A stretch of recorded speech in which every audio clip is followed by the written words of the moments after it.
अच्छा जी, अस्सलाम वालेकुम। अच्छा जी, आज का सेशन के लिए मुझे रिक्वेस्ट की गई खलीक साहब की तरफ से, जो कि आपका शायद पीपी के इंस्ट्रक्टर थे। Unfortunately he is not here. मुझे आई वाज जस्ट टोल्ड क्योंकि कोई फैमिली इमरजेंसी होगी तो जिसका से उनको जाना पड़ा। जो आज का एजेंडा मैंने डिसाइड किया था, मुझे थोड़ा सा गाइडलाइन खलीक साहब ने दी और कुछ ज़ाहिर बात है मैं भी समझता हूँ कि आप लोगों की क्या नीड्स हैं। व्हाट आई अंडरस्टैंड कि मोस्ट ऑफ़ यू अभी क्वालिफाइंग अटेम्प्ट्स की तरफ जा रहे हैं, क्योंकि अभी फ़िलहाल ट्रेंड कुछ ऐसा ही है, क्योंकि नई स्कीम आई है। नई स्कीम की वजह से लोग पीपी को क्वालिफाइंग अटेम्प्ट के साथ ही प्लान कर रहे हैं। Although now what I had discussion with the management and we think के students should be encourage to join PP and MS office courses along with the initiation of CAF, ताकि last qualifying attempt पे burden ना आए। क्योंकि recently नई scheme है, changes आ रही हैं, तो उसके साथ ज़ाहिर बात हम भी सीख रहे हैं कि बच्चों को क्या बेहतर है एडवाइस करना। बट फिलहाल चूँकि अंडरस्टैंड और मेरा राइट सो आप सब लोग क्वालिफाइंग अटेम्प्ट में ही हैं, तो उस चीज़ को देखते हुए कुछ एजेंडा जैसे मैंने सेट किया आज के सेशन के लिए। इसमें एक तो ये कि आप लोग क्वालिफाइंग अटेम्प्ट में हैं, आपको क्वालिफाइंग अटेम्प्ट तक क्या आपके टारगेट्स होने चाहिए मेरी समझ के मुताबिक। सजेशंस हैं मेरी तरफ से, बाकी आप में से कोई इससे डिफरेंट प्लान बिल्कुल रख सकते हैं। फिर इमीडिएटली आफ्टर एग्जामिनेशन आपको क्या चीज़ें प्लान करनी चाहिए। आर्टिकलशिप की सर्च आपकी शुरू होगी, उसको कैसे आपको देखना चाहिए। देन ट्रेनिंग, आर्टिकल में आप लोग जाओगे, वहाँ पे आपके क्या टारगेट्स होने चाहिए, कैसे आप अपना बेस्ट वहाँ से ट्रेनिंग से हासिल कर सकते हो। कुछ पॉइंट्स में बहुत ज़्यादा मैं डिटेल में नहीं जा पाऊँगा, क्योंकि मेरा दिल चाह रहा है कि तमाम एरिया से आपको इंट्रोड्यूस करवाए जाऊँ, और बाद में कुछ एरियाज़ यकीनन इस पर इंडिपेंडेंट सेशंस भी आपको मिलते रहेंगे डिफरेंट प्लेटफॉर्म से, यकीनन राइस से भी। Then ethical consideration in training, क्या आप जब ट्रेनिंग में जाते हो तो किन किन चीज़ों का आप एथिकल एस्पेक्ट्स का आपको ख्याल रखना चाहिए। एंड फाइनली वेरी इंपॉर्टेंट, सीफैप की आपकी प्रिपरेशन, वो भी आपकी ट्रेनिंग के साथ ब्लेंड होकर चलनी है, उसको आपको कैसे लेकर चलना चाहिए। But starting with very brief introduction of my self. जो तो कुछ स्टूडेंट्स मैं देख रहा हूँ फेमिलियर फेसेस हैं जो मुझसे पढ़ते हैं, तो यकीन मेरे से मुतारिफ हैं, लेकिन जो नहीं मुझसे पढ़े हुए या उनके लिए एक very brief introduction. Since 1999 I qualified from KPMG, कुछ देर इंडस्ट्री में रहा और उसके बाद एजुकेशन सेक्टर एंड प्रैक्टिस में मिलजुल के चलता रहे। Currently I am working as a partner with Rahman Sarfaraz, Rahim Iqbal Rafiq, a category A firm, and I am looking after the assurance audit department.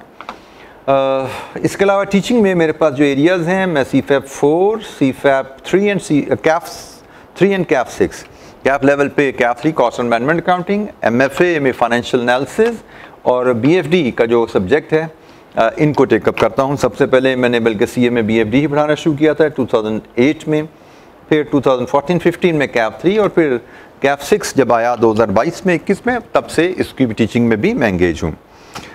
अच्छा जी, अब हम बात करते हैं कि क्या टारगेट्स होने चाहिए आप लोगों के इस वक्त टिल सितंबर जब आपके एग्ज़ाम्स आ रहे हैं।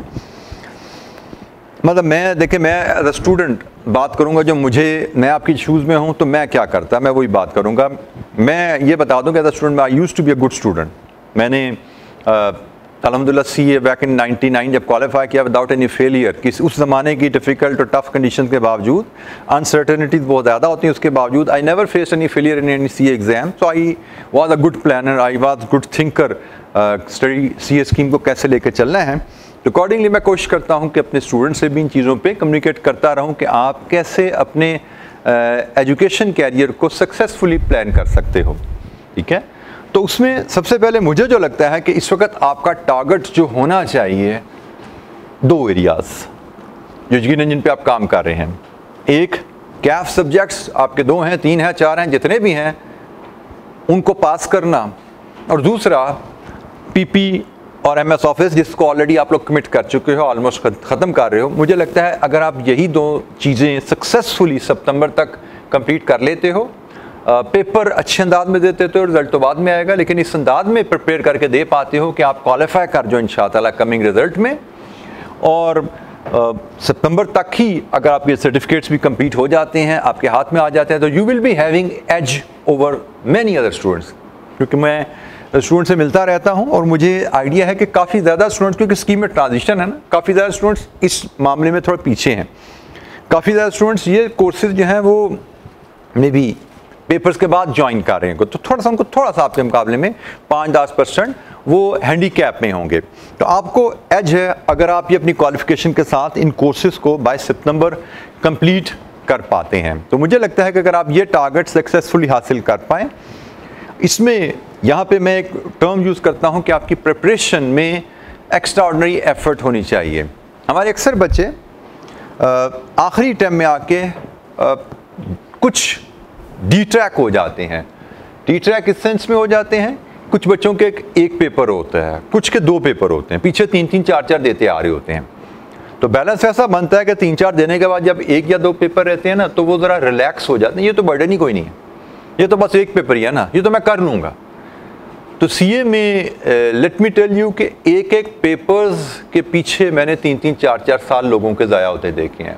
एक पेपर रहता है, 3 साल 4 साल लग गए, एक पेपर ही पास नहीं हुआ। जिनके 6 रहते थे वो 6 के 6 पास करके आगे चले गए, जिसका 1 रहता था उसका 2-3 साल लग गए, वो एक पेपर के पीछे लगा हुआ है। समहाउ ह्यूमन साइकी है कि आप रिलैक्स कर जाते हो। तो मुझे लगता है कि इसको आपको केटर करने की क्या ज़रूरत है, काउंटर करने की ज़रूरत है। कैसे? मैं सजेस्ट करूंगा अगर आपके पास 1 पेपर है, आपका 2 पेपर है, आप अपने टारगेट रिवाइज कर लो। You should not target only pass, you should target कि भाई मुझे तो बेस्ट स्कोर लेना है, मुझे तो सर्टिफिकेट ऑफ मेरिट लेना है, मुझे बेस्ट परफॉर्म करना है। तो जब आपके ज़हन में वो टारगेट उसको लॉक करोगे तो देयर इज़ अ पॉसिबिलिटी कि आपकी लेवल ऑफ एफर्ट्स बढ़ेगा और खुदा ना खासा फेलियर से तो बहुत दूर रहोगे। आप पास तो यकीनन होगे, सर्टिफिकेट मेरिट आया ना आया वो तो बात की बात है, लेकिन फेलियर से यकीनन आप बच जाओगे। लेकिन अगर आपने रिलैक्स हो गए कि 1 पेपर है, 2 पेपर है, कोई मसला ही नहीं, तो कर लेंगे, आखिरी 20 दिन में, महीने में, 2 महीने में कर लेंगे, तो ये इशू क्रिएट हो जाता है, आप मैनेज चीज़ों को नहीं कर पाते। अच्छा, एग्ज़ाम के बाद क्या करना चाहिए?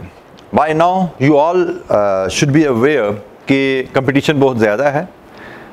मैं as a partner, as a teacher लोगों से मिलता रहता हूँ, being a partner of CA firm, being a teacher, काफ़ी ज़्यादा चैलेंजेस हैं। जैसे आज ही मैं गया तो मुझे एक बच्चा मिला, ही वाज फ्रॉम FTS 33 और कहता है जी मुझे सिर्फ 2 फर्म में टेस्ट और इंटरव्यू की कॉल आई, मैंने 20-25 जगह अप्लाई किया था।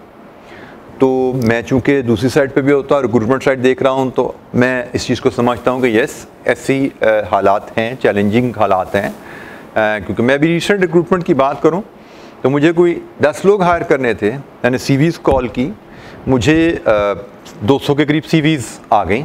अब 10 लोगों के लिए 200 CVs बहुत ज़्यादा थी। मैंने कहा 200 लोगों को मैं क्या बुलाऊं, तो फ़िल्टर लगाओ, पहले FTS का फ़िल्टर लगाओ, X FTS पे फ़िल्टर लगा, X नंबर रख के, तो कोई 150 के करीब CVs बच गई। मैंने कहा ये भी बहुत ज़्यादा, 10 लोगों के लिए मैं 150 को मैं कहाँ कॉल करूँ, फ़िल्टर थोड़ा और रिफ़ाइन करो, फिर भी 100 CVs बच रही हैं।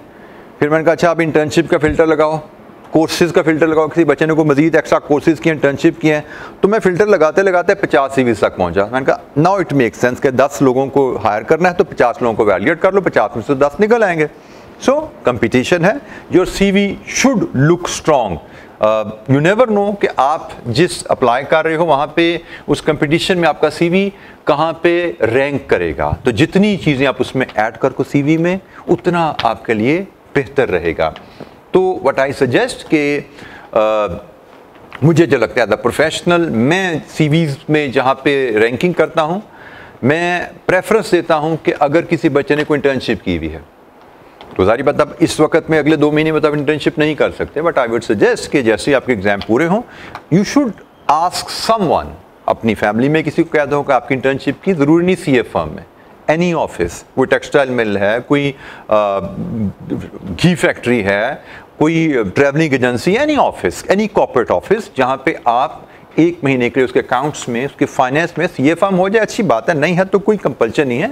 आप 1 महीने के लिए, 2 महीने के लिए इंटर्नशिप को इमीडिएटली आफ्टर पेपर्स ज्वाइन कर सको, क्योंकि होगा कि आप इधर पेपर दोगे, ज़रूरी इमीडिएटली रिक्रूटमेंट तो स्टार्ट नहीं होती, अर्लीस्ट करते करते भी 1 महीने बाद कुछ फर्म्स हायर करना शुरू करती हैं और ज़्यादातर फर्म्स रिजल्ट के बाद हायर करती हैं। ठीक है, तो बाय दैट टाइम रिजल्ट आएगा, आपके 2 महीने की तकरीबन लगभग इंटर्नशिप होने की चांसेस है, 2 नहीं तो चलो महीने से 1.5 महीना तो ज़रूर हो पाएगी इंटर्नशिप।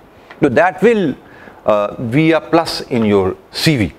अब बेटा आगे कंपटीशन है, आपको सीखना है कंपटीशन में कैसे आगे रहना है till the time you enter into the firm. Firm में एंटर हो गए ना, फिर तो एक 3.5-4 साल की डगर चल पड़ी है, आप एक ट्रैक पे हो, फिर कोई कंपटीशन भाग दौड़ नहीं है।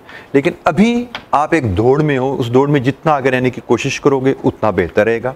तो आई एडवाइस कि आपको इंटर्नशिप की कोशिश इमीडिएटली आफ्टर पेपर करना है, कोई रिलैक्स करने का टाइम नहीं है। अगर आप चाहते हो रिलैक्स करो, जब फर्म ज्वाइन कर लो then you can relax, it back and relax, कोई इशू नहीं जी। अब और चैलेंजेस हैं बट ये भागदौड़ नहीं है, आगे प्लानिंग है लर्निंग की, टीचिंग की, बट भागदौड़ खत्म हो जाएगी। भागदौड़ आपकी है till the time you enter into a firm of your choice of a decent repute, तब तक भागदौड़ है। तो उस भागदौड़ में मैं सजेस्ट करूंगा you must look for internship opportunities even immediately after exam. और इंटर्नशिप भी फौरन बाज़त नहीं मिलती, जब तक इंटर्नशिप नहीं मिलती try to add some short courses in your CVs. ICAP ने एक ऑर्गेनाइजेशन है इंटरनेशनल, उससे अरेंजमेंट की हुई है, स्टूडेंट को फ्री ऑफ कॉस्ट कोर्सेज और सर्टिफिकेशन अवेलेबल है।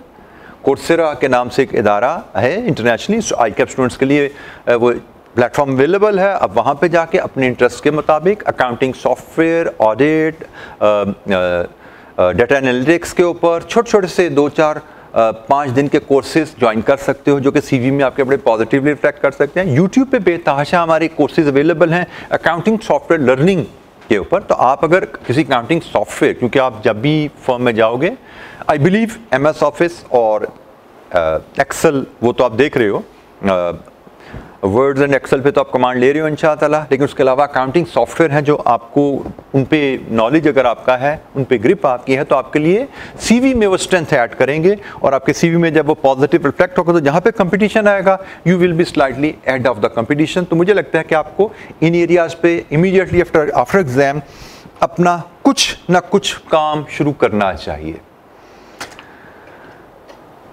अच्छा जी, इसमें भी काफ़ी बच्चों को फिर दिक्कत होती है आर्टिकल्स के रेफरेंस से कि when to apply, where to apply, how to follow up. When to apply तो मुझे लगता है तब अप्लाई कीजिए जब फर्म CV मांगे। अक्सर बच्चों की आदत होती है कि इधर पेपर दिए और CVs का पलंदा लेके निकल पड़े, हर ऑफिस में CV बांटते हैं, यार ऑफिस में CV फेंक ईमेल कर दी। मतलब मैं अपना पर्सनल एक्सपीरियंस बताऊँ, मैंने अगर से आपके एग्ज़ाम हुए 10 सितंबर को ख़त्म हुए, अब 10 सितंबर से लेकर 15 अक्टूबर तक मेरे ऑफिस में 200 CV पहुंच जाएंगे। लेकिन मुझे रिक्रूटमेंट प्लानिंग मेरी हो रही है एंड अक्टूबर में।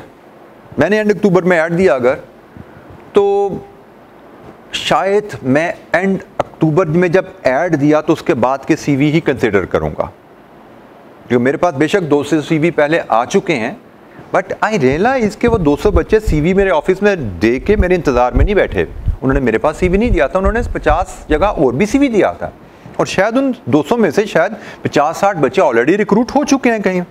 तो मेरे लिए ये कन्वीनियंट नहीं है कि मैं हर बच्चे को कॉल करके पूछूं are you still available, are you still available. मेरे लिए कन्वीनियंट क्या है कि मैं आज ऐड दूँ और कल से मुझे CVs के फिर एक नई लाइन लग जाएगी, मैं सिर्फ उनको वैलिडेट करूँ। तो ये बहुत बड़ी गलती हमारे बच्चे करते हैं कि CV आज फेंका है, ऐड 10 दिन बाद आया, ऐड देखा ओहो इधर तो मैंने CV दिया हुआ है, विदाउट रियलाइजिंग को जो CV आपने दिया हुआ है that may not be considered for this advertisement. तो आपको अप्लाई असूलन तब करने हैं जब फर्म रिक्रूटमेंट ओपन करे। रिक्रूटमेंट ओपन करने से पहले अगर CV दिया हुआ है 100 दफा दीजिए, लेकिन रिक्रूटमेंट ओपन होने के बाद रिफ्रेश कीजिए उसको, दोबारा दीजिए, दोबारा ईमेल कीजिए, दोबारा ड्रॉप कीजिए। वेयर टू अप्लाई, कहाँ अप्लाई करना चाहिए, भी कुछ बच्चों की वीकनेस हमें नज़र आती है। मुझे इस वजह से मैं रिक्रूटमेंट कर रहा था मई के रिजल्ट के बाद, तो मुझे बेतहाशा बच्चे मिले जिन्होंने पिछले 6 महीने पहले क्वालिफाई किया था नवंबर में, और मुझे हैरत हुई, अच्छे क्रेडेंशियल के बच्चे थे, रीज़नेबल दिखने में भी थे, बात करने में। मैंने कहा बेटा आप क्यों फारिग बैठे हैं 6 महीने से, आपको क्यों कहीं से ऑफ़र नहीं आई? जी मैंने अप्लाई ही 2 जगह किया था, मैंने अप्लाई ही 3 जगह किया था। आई वॉज वेरी कॉन्फिडेंट कि मेरा इन 2 फर्म में से किसी में ज़रूर हो जाएगा। मुझे किसी ने बड़ी उम्मीद दिलाई थी कि यहाँ पे सिफारिश चल जाएगी, तो मैंने तो इस वजह से किया, और फिर अनफॉर्चुनेटली, और ऐसे मुझे एक नहीं, मुझे छोटी सी एक मेरी फर्म, बहुत बड़ी नहीं है ठीक है, लेकिन मुझे उस फर्म में ही अगर मैंने 50 लोग बुलाए तो 50 में से 15 या 20 पिछली अटैम्प्ट वाले थे, और उनमें मेजॉरिटी की रीज़न यही थी कि apply he appropriate number of firm ने नहीं किया।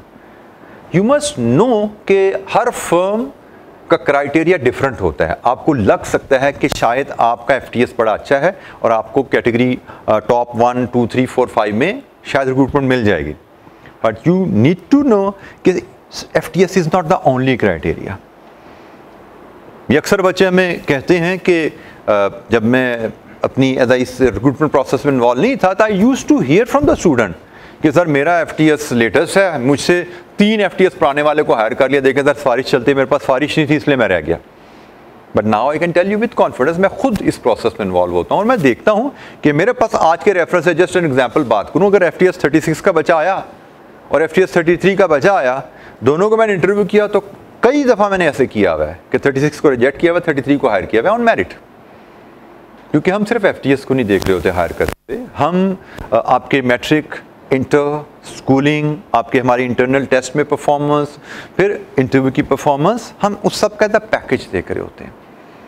FTS तो सिर्फ एक क्राइटेरिया बता रहे हैं कि भाई एकेडमिकली आप अच्छे हो, बट एकेडमिकली अच्छे हो, आपको ड्रेसिंग की तमीज़ नहीं है, आपको कम्युनिकेशन की तमीज़ नहीं है, आप में कॉन्फिडेंस की कमी है, ठीक है, तो you may not be a suitable candidate for my office. क्योंकि मैंने आपसे किसी कमरे में बैठ के कोई राइटअप या पेपर नहीं पास करवाना, मैंने आपको भेजना है लोगों अपने क्लाइंट्स के पास, उनसे आपने मीटिंग करनी है, उनसे आपने कम्युनिकेट करने हैं, आपने उनके साथ बैठ के काम करना है, आपने मेरे साथ बैठ के डिस्कशन करनी है, एज अ टीम हमने काम करना है। तो if your personality is not suitable for my office, or I think you are not suitable for to be presented as a representative of my office to my client, so I may not select you despite your top of the line academics. तो ये चीज़ आपको जहन में होनी चाहिए। तो you never know कि criteria क्या है, इसलिए you must apply to maximum available offices. At least अगर आप समझते हो आप टॉप के लिए एलिजिबल हो तो टॉप 2 या 3 में नहीं, टॉप 20 में अप्लाई करो। अगर आपको लगता है कि आप टॉप के लिए नहीं अवेलेबल, आप 5वें 8वें के लिए एलिजिबल हो, तो आपको टॉप 35 में अप्लाई करना है। आपको लगता है कि आपके क्रेडेंशियल बिल्कुल ही एवरेज है, तो may be you should be going for 50 option. Top 10 को छोड़ ही दो, उसके नीचे 50 पे जाओ। लेट्स बी रियलिस्टिक हो, मतलब फर्म्स में भी मेरिट बनता है। जैसे हमारे आजकल तो नहीं मुझे पता क्या चलता है, मैंने जैसे मैट्रिक के एग्ज़ाम किया अपने ज़माने में, उस ज़माने में government college used to be the top college for FSC candidates. मेरे अल्हम्दुलिल्लाह बड़े अच्छे मार्क्स आए थे, तो I was more than confident कि मेरा GC में एडमिशन हो जाएगा मेरिट पे, 100% कॉन्फिडेंट। लेकिन just to be in the safer side कि यार कहीं कोई मुझसे एडमिशन फॉर्म भरने में गलती ना हो जाए, एक सेकेंड टियर इंस्टीट्यूट है FC कॉलेज, उसमें भी अप्लाई कर दो। तो आई मेड और वहाँ पे कोई ऐसा मसला नहीं, मेरिट पे होनी थी, मार्क्स के ऊपर सिलेक्शन थी, एंड आई वाज कॉन्फिडेंट कि भाई पिछली दफ़ा मेरिट 80 था तो मेरा तो 89% 90% मार्क्स हैं, तो there is was no doubt in my mind कि मैं मेरिट पे रिजेक्ट होऊंगा। But just to be in the safe side मैंने फिर भी दूसरी जगह भेजा। लेकिन अगर मुझे पता है मैं पिछली दफ़ा 80% मेरिट था और मैं 75 पे खड़ा हूँ और फिर मैं सिर्फ GC में फॉर्म जमा करके बैठा हूँ कि भाई मैंने तो इधर दाखिला लेना, आ जाएगा इंशाअल्लाह, तो फिर तो मैं बेवकूफ़ हुआ ना। ये तो गलत बात है, ये सोचनी ही गलत बात है। तो यू शुड बी रियलिस्टिक कि आप कहाँ खड़े हो। हर बच्चे को अपने मेरिट का पता है, मैं कहाँ खड़ा हूँ, पता होना चाहिए। अगर नहीं तो असेस करवा लो। आपको ये PP बड़ा अच्छा प्लेटफॉर्म मिलता है अपने आप को असेस करने का, अपने आप को इम्प्रूव करने का। तो मैं तो बच्चों को बड़ा स्ट्रांगली रिकमेंड करता हूँ कि अक्सर बच्चे इसको समझते हैं कि शायद ये खानापुरी है। ये खानापुरी नहीं है बेटा, ये बड़ी ही अहम एक्टिविटी है कि किस तरह कम्युनिकेशन करनी है, किस तरह अपने आप को प्रेजेंट करना है। अगर आप ये सीख लें, इसी तरह MS ऑफिस, PP आपके जो कोर्सेज हैं एक्सेल के, एक्सीलेंट कोर्सेज, अगर आप उनको खानापुरी के तौर पर देखो तो you will face a lot of challenges ahead in your professional life. लेकिन अगर आप उनको प्रॉपर तरीके से, अच्छे तरीके से करके चल रहे हो, सीख के चल रहे हो, तो you will see a lot of ease in your professional career. आपने जो फर्म में जाना है वहाँ पे यही चीज़ें यूज़ होनी है, कम्युनिकेशन आपके काम आनी है, आपकी प्रेजेंटेशन यहाँ से इंटरव्यू से पहले शुरू हो जाएंगी बातें। ये आपका CV ड्राफ्टिंग उसमें रिफ्लेक्ट होगी, आपकी ऑफिस में एंट्री ड्रेसिंग पर रिफ्लेक्ट होगी, इन कोर्सेज के इफेक्ट, आपके इंटरव्यूज़ में इनके इफेक्ट रिफ्लेक्ट होंगे। तो अगर आपने इन चीज़ों को अच्छे तरीके से किया होगा तो यकीनन आपकी प्रेजेंटेशन परफॉर्मेंस बहुत इंप्रूव हो रही होगी। Then there is a follow up, ये भी बड़ा ज़रूरी होता है जी। हमारे अक्सर बच्चे CV ड्रॉप किया, भूल गए। मैं खुद अपने पर्सनल एक्सपीरियंस से बता रहा हूँ कि ओपनिंग्स हर ऑफिस में एक दफ़ा नहीं आती। एक दफ़ा ओपनिंग आई, रिक्रूटमेंट हुई, फिर बाज़ का कोई शॉर्ट विंडो खुलती है, दोबारा रिक्रूटमेंट होती है। लेकिन हम मेजॉरिटी ऑफ द स्टूडेंट्स पीछे रह जाते हैं, बच्चा ठीक है रिक्रूटमेंट होगी, छोड़ दो, हमसे पूछना ही छोड़ दो। इनको शक्ल दिखानी छोड़ दो, इनसे बात करनी छोड़ दो, इनसे बात करने का फ़ायदा ही कोई नहीं। लेकिन मैं अपनी पर्सनल एग्जांपल दे रहा हूँ कि मैंने रिक्रूटमेंट कर ली, वैसे तो मेरी वेटिंग लिस्ट होती है, लेकिन रिक्रूटमेंट कर ली, टॉप से 10 हायर हो गए, नेक्स्ट इन लाइन 1 2 3 भी आ गए। बच्चे जो हायर नहीं हुए, they would stay in touch with me or with my office or with through any of their friend in my office कि यार देखो अगर ओपनिंग रहे तो बताना मुझे।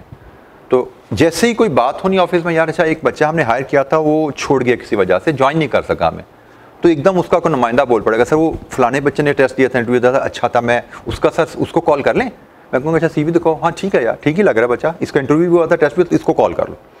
तो आपका कोई ना कोई नुमाइंदा वहाँ पर अगर होगा तो जिस पे आपका पॉजिटिव इंप्रेशन है, जिसके ज़हन में आपका रीसेंसी इमेज है कि भाई ये बच्चा एक्टिव है और अभी भी ऑप्शन देख रहा है, तो इमीडिएटली आपको पिच कर देगा। और ये मैंने खुद 3-4 लोग पिछले हर अटैम्प्ट में एक आध बच्चा ऐसे हायर किया हुआ है कि ऐसी बात हुई स्टूडेंट्स के साथ, स्टाफ के साथ, इमीडिएटली किसी ने पिच किया कि ये बच्चा हमारे प्रोसेस से गुजरा था लेकिन इनिशियल रिक्रूटमेंट, फर्स्ट रिक्रूटमेंट में हायर नहीं हुआ, तो इसको कंसिडर कर लेकर वैकेंसी आई है। और हमने 3-4 लोग मैंने इस तरह कॉल किए जो कि किसी रेफरेंस ने, ऑफिस से किसी रेफरेंस ने रिकमेंड किए, किसी कुलीग ने, किसी स्टूडेंट ने रिकमेंड किए और हमने हायर किया। तो you must maintain a good follow. सिर्फ CV फेंक देना काफ़ी नहीं है, राइट टाइम पे, राइट प्लेस पे CV देना और फिर उसको फॉलो अप करना, ये भी बड़ी ज़रूरी है, इस पर भी आपको काम करना चाहिए। अच्छा जी, ये बड़ा एक चैलेंज, अब हम एक नेक्स्ट स्टेप पे जाते हैं। आप अगर इंशाअल्लाह रिक्रूट हो जाते हैं ऑफिस में, उसके बाद मुझे लगता है कि फी ज़माना, शायद हमारे ज़माने में भी ऐसा होता होगा, अब चूँकि वक्त गुजर चुका है इसलिए मुझे याद नहीं, मुझे लगता है कि students are not very clear कि भाई फर्म क्यों ज्वाइन की जाती है। तो थोड़ी सी डिस्कशन मैंने कहा कि इस रेफरेंस से की जाए कि आप लोगों को बताया जाए कि आप जब फर्म ज्वाइन कर रहे हो तो आपके टारगेट्स वो 3 साल 6 महीने में क्या होने चाहिए, और जो आपको थोड़ी सी ट्रेनिंग कोर्सेज वर्क करवाए गए हैं ये उसकी प्रिपरेशन के लिए ही करवाए जा रहे हैं। तो उसमें थोड़ा सा मैं अपने एक्सपीरियंस से चीज़ें ऐड करूं। जो मैंने जैसे कहा, स्टूडेंट्स को पता ही नहीं है उनसे एक्सपेक्टेशन क्या है उन 3 साल 6 महीने में, या उनको टारगेट क्या करना चाहिए उन 3 साल 6 महीने में। Starting with the expectations requirement. ICAP ने जब प्रोग्राम डिज़ाइन किया तो उसने कुछ चीज़ें, ये एक पूरा पैकेज है, ये एक पूरा एक एनवायरनमेंट बनाई गई है। CA firms, trainee students, chartered accountant institute and clients, ये एक पूरा एक एनवायरनमेंट है जो कि एक सेटअप बनाया गया है जिसमें डिफरेंट लोग बेनिफिशरीज हैं। उसमें मैं as a chartered accountant beneficiary हूँ कि I am practicing and I am earning my bread and butter. Clients beneficiary हैं हमारे, जो कि अपने हमसे प्रोफेशनल सर्विसेज ले रहे हैं, ऑडिट करवा रहे हैं, अपनी रिक्वायरमेंट्स, लीगल रिक्वायरमेंट पूरी कर रहे हैं। आप भी बेनिफिशरी हो because you are being provided a training platform, training environment, जिससे आप चीज़ें सीख के कल को एक अच्छे प्रोफेशनल बनने जा रहे हो। मैं अक्सर सोशल मीडिया पे चीज़ें चलती रहती हैं कि जी आई मे नॉट एग्री और डिसएग्री टोटली, बट हर चीज़ के एस्पेक्ट होते हैं। I am just giving you a point of view which you may और may not agree. I was just thinking यहाँ आने से पहले, क्योंकि अक्सर सोशल मीडिया पे बातें हो रही है। जैसे कल ही एक हमारे कुलीग हैं, ICAP प्रेसिडेंट ही हैं, उन्होंने फेसबुक पे एक पोस्ट शेयर की। अब उस पर कमेंट शुरू हो जाए। अब वो पोस्ट उन्होंने बच्चों की बेहतरी के लिए शेयर की। उन्होंने ICAP की एक आर्टिकल, एक ट्रेनिंग रेगुलेशन का रेफरेंस दिया कि ICAP के बायलॉज के मुताबिक जब आप किसी फर्म में ट्रेनिंग कॉन्ट्रैक्ट करते हो अंडर आर्टिकल, तो you are not allowed to undertake any other opportunity to earn part time और फुल टाइम। ना पार्ट टाइम ना फुल टाइम, आप आर्टिकल के दौरान कोई और अपॉर्चुनिटी एक्सेप्ट नहीं कर सकते। ये ICAP की बायलॉज में लिखा हुआ है।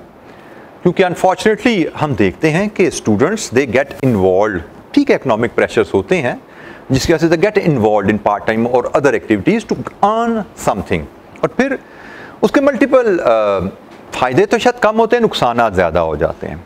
मतलब अगर उसमें उन्होंने हाईलाइट भी किया एक नुकसान बहुत ज़्यादा कि जब बच्चे दूसरे काम में इन्वॉल्व हो जाते हैं तो उनका फोकस शिफ्ट हो जाता है, प्रायोरिटीज़ डिवाइड हो जाती हैं। तो जो फोकस है कि भाई आपको एक लर्निंग एनवायरनमेंट दी जाए और आप डिफरेंट टास्क चैलेंजिंग एनवायरनमेंट में काम करना सीखें, तो अगर आपकी कमिटमेंट्स कहीं और होंगी तो आप उस एनवायरनमेंट के तकाजे ही पूरी नहीं कर पाओगे। आप जो आपको सिखाने का मकसद है, जो ट्रेनिंग का डिज़ाइन का मकसद है कि आपको ये एस्पेक्ट पे ट्रेन किया जाए, तो अगर आप वो कोई और अपॉर्चुनिटीज एक्सेप्ट करोगे, आप उन आईकैप की ट्रेनिंग एक्सपेक्टेशन को ही मीट नहीं कर पाओगे।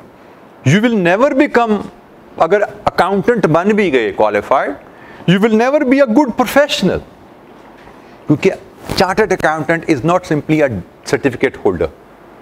Chartered accountant is a professional. Certificate holder, being certificate holder is one thing, but हम कहते हैं कि ज़्यादा अहम जो चीज़ है चार्टर्ड अकाउंटेंट की पहचान है, उसकी स्किल है, उसकी ability to service its clients, to service its employer, वो है। तो बीइंग अ सर्टिफिकेट होल्डर होना एक चीज़ है, लेकिन हैविंग स्किल्स, ठीक है, वो एक दूसरी चीज़ और एट टाइम ज़्यादा अहम चीज़ है। तो हमें इन दोनों को साथ बैलेंस लेकर चलना है, जो कि डिस्टर्ब हो जाता है जब हम अपने रेगुलेशंस जो आईकैप की हैं, जो ट्रेनिंग रेगुलेशंस हैं, उनके हट के चलते हैं। मैं एक छोटी सी बात और करता हूँ, अगेन विच में नॉट बी रेलेवेंट, लेकिन आपको लगेगा शायद ये बात पता नहीं सर बीइंग दूसरी साइड के इसलिए ये बात कर रहे हैं। अक्सर बच्चे कहते हैं जी हमारा रेम्यूनरेशन होना चाहिए, जी मिनिमम वेज इतना तो होना चाहिए। एक साइड पे देखें बात बिल्कुल ठीक है, लेकिन शायद आप लोगों को क्योंकि दूसरी साइड का पता नहीं ना होता। मैं आज जिस साइड को देखता हूँ, हमारे कुछ फर्म्स हैं यकीनन ऐसी जो अफोर्ड करती हैं टू पे यू मिनिमम वेज या इवन उससे भी ज़्यादा, because they have bigger fee margins. लेकिन हमारी मेजोरिटी ऐसी फर्म होंगी 2, 4, 5, 7, तो दे मे अफोर्ड, लेकिन बाकी जो 95% या 98% फर्म है, दे डू नॉट अफोर्ड, क्योंकि उनके फी स्ट्रक्चर्स बहुत लो होते हैं। अगर आप किसी 12वें, 15वें, 20वें नंबर की फर्म से कहें कि भाई आप अपने ट्रेनीज को रेम्यूनरेशन दें गवर्नमेंट के मिनिमम वेज स्केल या XYZ पे स्केल के मुताबिक, तो शायद आधी से ज़्यादा फर्म्स ही बंद हो जाए कि ठीक है जी हम पे काम ही नहीं करते, क्योंकि हमारा क्लाइंट तो हमें इतना फीस ही नहीं देता। अगर हम उससे फीस डिमांड करेंगे तो वो काम करना बंद कर देंगे हमारे साथ, और जब काम करना बंद हो जाएगा तो हम कमर्शियली वायबल ही नहीं रहेंगे। तो ठीक है जी मैं एज अ पार्टनर अपनी फर्म बंद कर देता हूँ, कहीं नौकरी ढूंढ लेता हूँ, मैं भी किसी एम्प्लॉयर के पास जाके नौकरी कर लेता हूँ। तो कहने में मकसद ये एक एनवायरनमेंट ऐसी बनी हुई है कि जो सीए फर्म में स्टाइपेंड जो आईकैप डिसाइड करता है ना, वो ये नहीं डिसाइड करता देख के भाई मिनिमम वेज रेट का चल रही है, वो देखता है कि क्या एक कॉस्ट स्ट्रक्चर है जो कि फर्म को, मैक्सिमम फर्म को सस्टेनेबल रख सकता है, कि वो बच्चों को ट्रेनिंग अपॉर्चुनिटीज़ प्रोवाइड करती रहें। तो ये 3.5 साल आपके कमाने के लिए नहीं बने हुए, ये 3.5 साल आपको एक प्रोफेशनल में ट्रांसफॉर्म करने के लिए हैं। तो ये भी आप लोगों को समझनी है एक्सपेक्टेशन में कि ये 3.5 साल अर्निंग के लिए नहीं है। अगर आपको इन 3.5 साल में कोई अर्निंग अपॉर्चुनिटी मिले भी जो पार्ट टाइम फुल टाइम की हम बात कर रहे हैं, तो आप उसको इग्नोर करना है, क्योंकि वो आपको मेन ऑब्जेक्टिव से जो 3.5 साल बाद आपका प्रोफेशनल कैरियर स्टार्ट होना है उससे हटा देगा। तो आपको ये चीज़ ज़हन में रखनी चाहिए कि आपका टारगेट इन 3.5 साल में अपने आप को एक अच्छे स्किलफुल प्रोफेशनल में ट्रांसफॉर्म करना है। So you must know the expectation आपसे क्या है। आपको नेटवर्किंग पे काम करना है, ये ज़हन में रखिएगा। अब आप स्टूडेंट से एक प्रोफेशनल में ट्रांसफॉर्म होने जा रहे हैं, और एक प्रोफेशनल के तौर पे जब आपने वर्ल्ड में एंट्री लेनी है, एक फेज़ आर्टिकल है और एक फेज़ उसके बाद जॉब है। तो you must develop a good strong network with your peers, with your seniors. You must try to portray good image of you to your peers, to your seniors. हम लोग समझते नहीं इन बातों को, मतलब हमें ये याद पड़ता है, मैंने कहीं ना कहीं क्लास में भी कहीं कभी जिक्र किया होगा हमें एक ना चीज़ सिखा दी जाती है, पिछले कुछ सालों में बहुत ज़्यादा हमें बताई की है कि आई डोंट केयर। तो मेरे बारे में कोई क्या सोचता है, आई डोंट केयर। तो ये एक बड़ी गलत अप्रोच है। यू मस्ट केयर, आपके बारे में कोई क्या सोचता है। You must maintain a good and positive image of yourself in the eyes of other. शायद हमारे मज़हब में भी ये बात है। हमारे मज़हब में भी खुलेआम गुनाह कर, एक ही गुनाह खुलेआम करो, उसका गुनाह ज़्यादा है, उसकी अज़ाब ज़्यादा है। वही गुनाह छुप के किया हुआ है, उसका अज़ाब ज़्यादा है, क्योंकि आप खुलेआम कर रहे हो, यू आर पोर्ट्रेइंग कि आई डोंट केयर। लेकिन आप छुप के कर रहे हो, एटलीस्ट आपको खौफ है कि आई केयर, मुझे अपनी इज़्ज़त का ख्याल है। तो हमारे मज़हब भी इसको वे करता है। यही चीज़ मैं प्रोफेशनल अगर रिलेट करूं कि why you should maintain a good network of profession and why should maintain a good image of yourself. हमारा प्रोफेशन कहने को भी आपको बहुत बड़े लगता है कि पता नहीं कितने सैकड़ों हज़ारों लोग यहाँ कर रहे हैं, लेकिन जैसे जैसे ऊपर ग्रो करते हो आपको लगता है दुनिया बड़ी छोटी सी है। मतलब यू वोंट, अभी तक आपको पता है कि पाकिस्तान में कितने चार्टर्ड अकाउंट बन चुके हैं सिंस 1962? कितने? 11, 12, 14,000 मेंबर्स हैं, जिसमें से बेचारे कुछ एक्सपायर भी हो चुके हैं। तो यहाँ तो एक्टिव वही 12,000 ही होंगे। मैं अगर देखूं तो मेरा नंबर, मैंने 99 में क्वालिफाई किया। मेरा नंबर रजिस्ट्रेशन मार्च 2000 का है। मार्च 2000 में सीए को बने हुए, आईकैप को बने हुए 38 ईयर्स हो चुके थे, और मेरा नंबर 3089 है मार्च 2000 में। ठीक है, 3089 मतलब 38 ईयर्स में 3000 सीए बने थे। 38 ईयर्स में वो लहदा बात है। उसके बाद ट्रेंड थोड़ा बदला। अगले 23-24 साल में शायद 8-9 हज़ार सीए और बन गए हैं।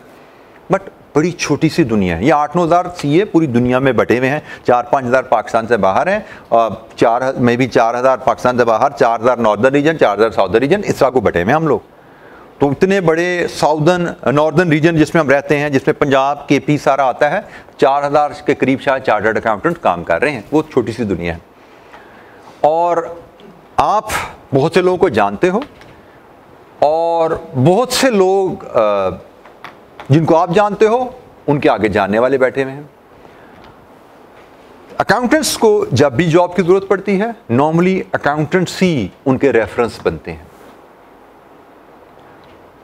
तो अगर जैसे मैं अपनी पहली जॉब की बात करूं, मैंने अपना सीए क्वालिफाई किया था, तो मुझे इमीडिएट, मेरा एक सीनियर था जो किसी और सीए फर्म में जॉब कर रहा था, तो सुपरवाइज़र, उसने मुझे कॉल किया। मेरा क्लाइंट है, वो फ्रेश चार्टर्ड अकाउंटेंट हायर करना चाहते हैं, तो आई बिलीव तुमने अब सीए कर लिया, तो you are looking for the job. मैंने कहा जी बिल्कुल। उसने कहा यार मैंने उनको बड़ा स्ट्रांगली रिकमेंड किया है।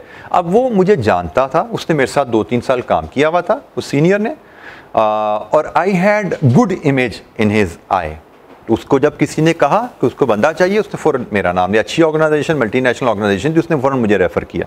फिर इसी तरह मैं अपनी बात करूं, मुझे 2002 में आई वॉज वर्किंग हियर, जिस कंपनी में काम कर रहा था, मेरे साथ एक बैंकर खातून थी, उनसे हम अपनी क्लाइंट के लिए, अपनी कंपनी के लिए कुछ फैसिलिटीज़ डिस्कस करते होते थे। शी अप्रोच्ड मी कि जी मेरे कोर क्लाइंट को, जो बहुत बड़ा क्लाइंट है, आपकी कंपनी तो मल्टीनेशनल जरूरत छोटी है लेकिन वो लिस्टेड कंपनी, बहुत बड़ी कंपनी है, if you are interested they are looking for their finance head, if you are interested मैं आपका सीवी वहाँ बड़ा स्ट्रॉन्गली फॉरवर्ड कर सकती हूँ। तो मेरा सीवी वहाँ गया, बहर I got selected there as well. वो अलग बात, मैंने ज्वाइन की नहीं की, वो अलग बात है, लेकिन इट मैटर्स कि आपका इमेज लोगों की नज़र में क्या है। फिर इसी तरह मुझसे किसी ने कहा जी चार्टर्ड अकाउंटेंट चाहिए, आप दीजिए। जब सीनियर हो गया मैं, तो मैंने दाएं बाएं देखा, मुझे कौन सा बंदा है जिसको मैं रिकमेंड कर सकता हूँ। मुझे जो अपना कुलीग जूनियर नज़र आया, मैंने उसको फॉरवर्ड किया, और कई दफ़ा किया, एक दफ़ा नहीं। लेकिन ऐसा कुलीग जिसके बारे में मेरे नज़र में उसका इमेज नहीं है। आई नो सर्टन मेरे कुलीग्स थे, मेरे जूनियर्स थे, जिनका इमेज थोड़ा सा कलंडरेपन का, शरारती का, या उससे हट के, कलंडरा शरारती होने की बात नहीं, उससे हट के प्रोफेशनल, उनकी कंपिटेंस, उनकी प्रोफेशनल इंटीग्रिटी पे क्वेश्चन मार्क, बात बात में झूठ बोलने वाले, बात बात में चीज़ों को, रिकॉर्ड को फॉल्सिफाई करने वाले, अच्छा यार ये मैं काम कर रहा हूँ, अच्छा यार चक्कर दे देता हूँ, काम ऐसे किया मैंने ये है लेकिन लिख मैं ये देता हूँ। तो ये हम दोस्ती यानी में हम हंसी मजाक में करते हैं, यार मैंने किसी को बेवकूफ़ बनाया और बड़ा पोर्ट्रे कर दिया, मैंने अपने सीनियर को बेवकूफ़ बनाया, मैंने अपने बॉस को बेवकूफ़ बनाया, पोर्ट्रे कर दिया शरारतन। लेकिन वी डोंट रियलाइज़ कि हमारा ये शरारत और इसको फिर आगे फ़ख्र से बता देना हमारा इमेज लोगों की नज़र में क्या बना रहे हैं। कल को जब ज़रूरत पड़ेगी उस सीनियर को जिसको मैंने बताया अपनी शरारत, अपनी हरकत, अपनी मैं कहूँगा थोड़ी सी प्रोफेशनल मिसकंडक्ट, तो कल को वो मेरे बारे में क्या राय रखेगा और मुझे किस तरह लेकर चलेगा। So we must maintain good connection and we राब्ता रखना है, हम लोगों से कनेक्शन रखने हैं और हमें सीखना है कि हम किस तरह अपना इमेज एक अच्छे प्रोफेशनल के तौर पे कैरी करें। डेवलप लर्निंग माइंडसेट, ये बहुत ज़रूरी है। मैंने आपको थोड़ी देर पहले बताया कि आप वहाँ पे कमाने नहीं जा रहे फर्म में, इंशाअल्लाह कमाने के लिए सारी ज़िंदगी पड़ी है। फर्म में आप सीखने जा रहे हो, that should be your target कि मैंने सीखना है। और हर काम सीखने में, अच्छा लोगों को ये भी होता है ये भी कोई सीखने का काम।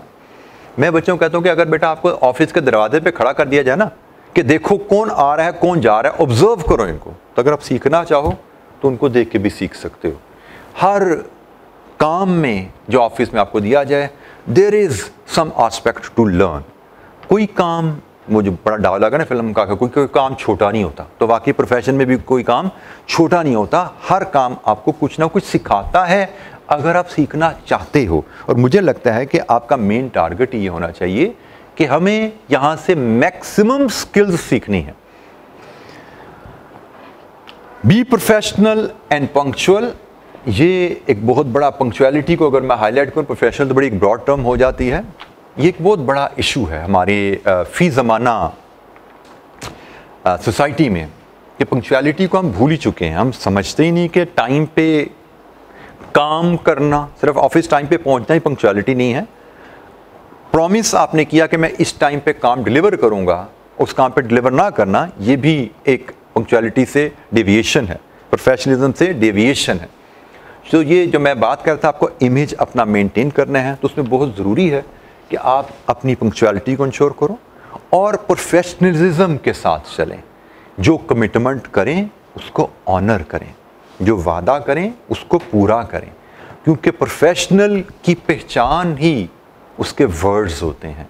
प्रोफेशनल की पहचान ही, डिग्रियां बहुत लोगों के पास होती हैं, लेकिन सारे डिग्रियां रखने वाले लोग एक जैसी रिस्पेक्ट नहीं कमाते, एक जैसे तरक्की नहीं करते। मतलब मैं जानता हूँ ऐसे चार्टर्ड अकाउंटेंट्स को जो एक ही बैच के हैं, लेकिन कोई बैठा इस वक्त 5 लाख कमा रहा है, कोई इस वक्त बैठा 12 लाख कमा रहा है, और उसी बैच का एक बच्चा 25 या 30 लाख कमा रहा है पाकिस्तान में। क्या फ़र्क है?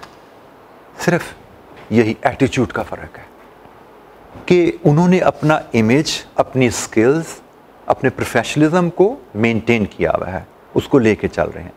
इतना फ़र्क आपके रेम्युनरेशन स्केल में पड़ जाता है आपकी, क्योंकि you at the end of the day you become a package, you become a product. As a professional आप प्रोडक्ट बन रहे हो ना, तो अब आप अपने प्रोडक्ट को कितना अच्छा पैकेज करते हो, कितना अच्छा प्रोडक्शन में गई है प्रोडक्ट, तो कितने अच्छे उसमें इंग्रेडिएंट्स डाले हैं आपने, कितनी अच्छी उसकी पैकेजिंग की हुई है, और फिर eight the end of the day कितनी अच्छी आप उसने सेलिंग की हुई है आपने। उसके बाद ही अच्छी प्राइस मिलेगी ना। अच्छी प्रोडक्ट बनाओगे, अच्छी पैकेज करोगे, अच्छी सेलिंग करोगे, तभी अच्छी प्राइस मिलेगी ना आपको। तो अगर आपने सिर्फ इंग्रेडिएंट्स डाले, बस मुनासिब से, पैकेजिंग पे तवज्जो नहीं है, प्रेजेंटेशन पे तवज्जो नहीं है, सेलिंग है नहीं, तो प्राइस कहाँ से मिलेगी? डेविएशन पर सीए में भी आ जाती है। बेस स्केल सबका सेम है, स्टार्ट सारे 19-20 फ़र्क से चार्टर्ड अकाउंटेंट एक ही जगह से करते हैं, लेकिन उसके बाद ये रवैये आपके, ये बातें आपकी इतना डिफरेंस पैदा कर देते हैं कि जिससे मैंने आपको बता दी कि 5 से लेकर 30 लाख तक इतना फ़र्क है। एक चार्टर्ड अकाउंटेंट जिसको सीए के हुए 15 से 20 साल हो गए हैं, इस रेम्युनरेशन स्केल में इतना फ़र्क पड़ चुका होता है, क्योंकि आप किस तरह अपने आप को मैनेज करते हो। टीम वर्क, यहाँ पे तो एज एन इंडिविजुअल, अभी तो मैंने की दौड़ है, अभी तो आप जब फर्म में अप्लाई कर रहे हो तो आपस में कंपटीशन में एक दूसरे के साथ, लेकिन once you are through that phase, you are in the firm, तो फिर कोई कंपटीशन नहीं है। फिर हमारी हर फर्म का कल्चर होता है कि we are a team and we are here to learn and we have to here to make other learn. वही कल्चर होता है फर्म का। आप सीखने आए हैं और सिखाने आए हैं, पहले सीखते हैं फिर सिखाते हैं टीम को। हर फर्म का कल्चर यही होता है। वहाँ पे फर्म में एंटर होने के बाद कभी भी ये नहीं सोचना कि ये मेरा कंपेटिटर है, मेरे साथ कोई मुकाबला है। वहाँ पे you are just a team member. कोई सीनियर है तो उससे आपने सीखना है, कोई जूनियर है तो उसको आपने सिखाना है, और ये टीम वर्क को आपने वहाँ पे प्रमोट करना होता है, एम्ब्रेस करना होता है, क्योंकि हमारी हर असाइनमेंट वहाँ पे टीम मैनेज कर रही होती है। वी हैव अ कॉम्बिनेशन, एक ऊपर टीम लीडर पार्टनर बैठा हुआ है, फिर ऑडिट मैनेजर, अगर ऑडिट की बात करें तो मैनेजर है, फिर मे भी नीचे सुपरवाइजर है, फिर जॉब इंचार्ज है, फिर सेमी सीनियर्स हैं, फिर जूनियर्स हैं। हर टीम 3 4 5 6 मतलब टीम जो क्लाइंट पर जा रही है, senior, semi senior, junior, 3 5 8 10 depending client का साइज क्या है, ग्रुप में जाते हैं और ग्रुप में हम काम करते हैं, और वही ग्रुप फिर आगे टीम को असाइनमेंट को क्लोज कर रहा है। तो हमें भी रहना है तैयार कि हम टीम वर्क में चलेंगे। इनिशिएटिव लेना ये बहुत ज़रूरी है जी।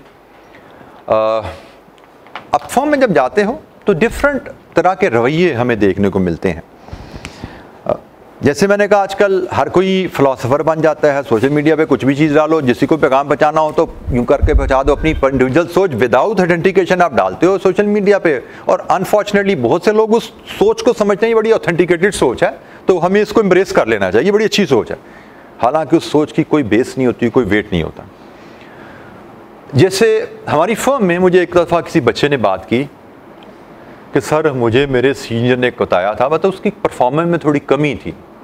उससे डिस्कशन की कि भाई ये क्या मसला है, ये तो बड़ी बेसिक लेवल परफॉर्मेंस काम था, तो ये तुम परफॉर्म नहीं कर पाए। तो खरीदने पे उसने एडमिट किया कि मुझे एक सीनियर ने कहा था सर कि अगर तुम काम अच्छा करोगे तो तुम्हें और काम मिलेगा। अब इसने, उस बच्चे ने उस बात को बड़ा वजनी बात समझी और उसको मान लिया और घुट्टी से बांधा, उसने से अमल करना शुरू कर दिया कि मैंने काम नहीं करना। अब उस बच्चे को बेटा समझाना पड़ा, बेटा अगर काम आप नहीं करेंगे तो फिर आपको मजीद काम नहीं दिया जाएगा। ये बिल्कुल ठीक कहा आपके सीनियर ने, लेकिन जब आपको काम नहीं दिया जाएगा तो आप सीखेंगे क्या? और जब आप यहाँ से ट्रेनिंग 3.5 साल की करके निकलेंगे तो आप अपने एम्प्लॉयर के लिए करेंगे क्या, जब आपको कुछ आता ही नहीं? बेशक आपने सीए कर लिया, पेपर आपके पास है, लेकिन एम्प्लॉयर ने आपके पेपर को क्या करना है? पेपर की बेस पे तो आप इंटरव्यू की सीट पे पहुंचोगे ना। चलो बड़े बोल चलन में बड़े तेज हो, इंटरव्यू में भी इंप्रेस कर दिया, आपको हायर भी हो गए, डिलीवर क्या करोगे? क्लाइंट को सर्विस क्या दोगे? वैल्यू एडिशन क्या दोगे? कोई कुर्सी पे बैठने के पैसे तो नहीं देता। तो भाई अगर काम नहीं करोगे तो काम मिलेगा नहीं, बिल्कुल ठीक है। काम मिलेगा नहीं तो सीखोगे नहीं, सीखोगे नहीं तो प्रोफेशनल नहीं बनोगे। आप ये ध्यान में रखना। ठीक है, हमारे पास काम बच्चे जो करते हैं, जो इनिशिएटिव शो करते हैं कि जी मैंने ये काम कर लिया, मुझे और काम दीजिए, they get quality work. Her firm के पास, इवन मैं KPMG में रहा, KPMG के पास भी क्वालिटी वर्क भी होता है, एवरेज वर्क भी होता है, सब स्टैंडर्ड वर्क भी होता है। Quality work where you are expose to better environment, more learning issues, ठीक है, और पुअर वर्क जहाँ पे वर्किंग एनवायरनमेंट भी अच्छी नहीं है और लर्निंग इश्यूज भी इतने ज़्यादा नहीं है।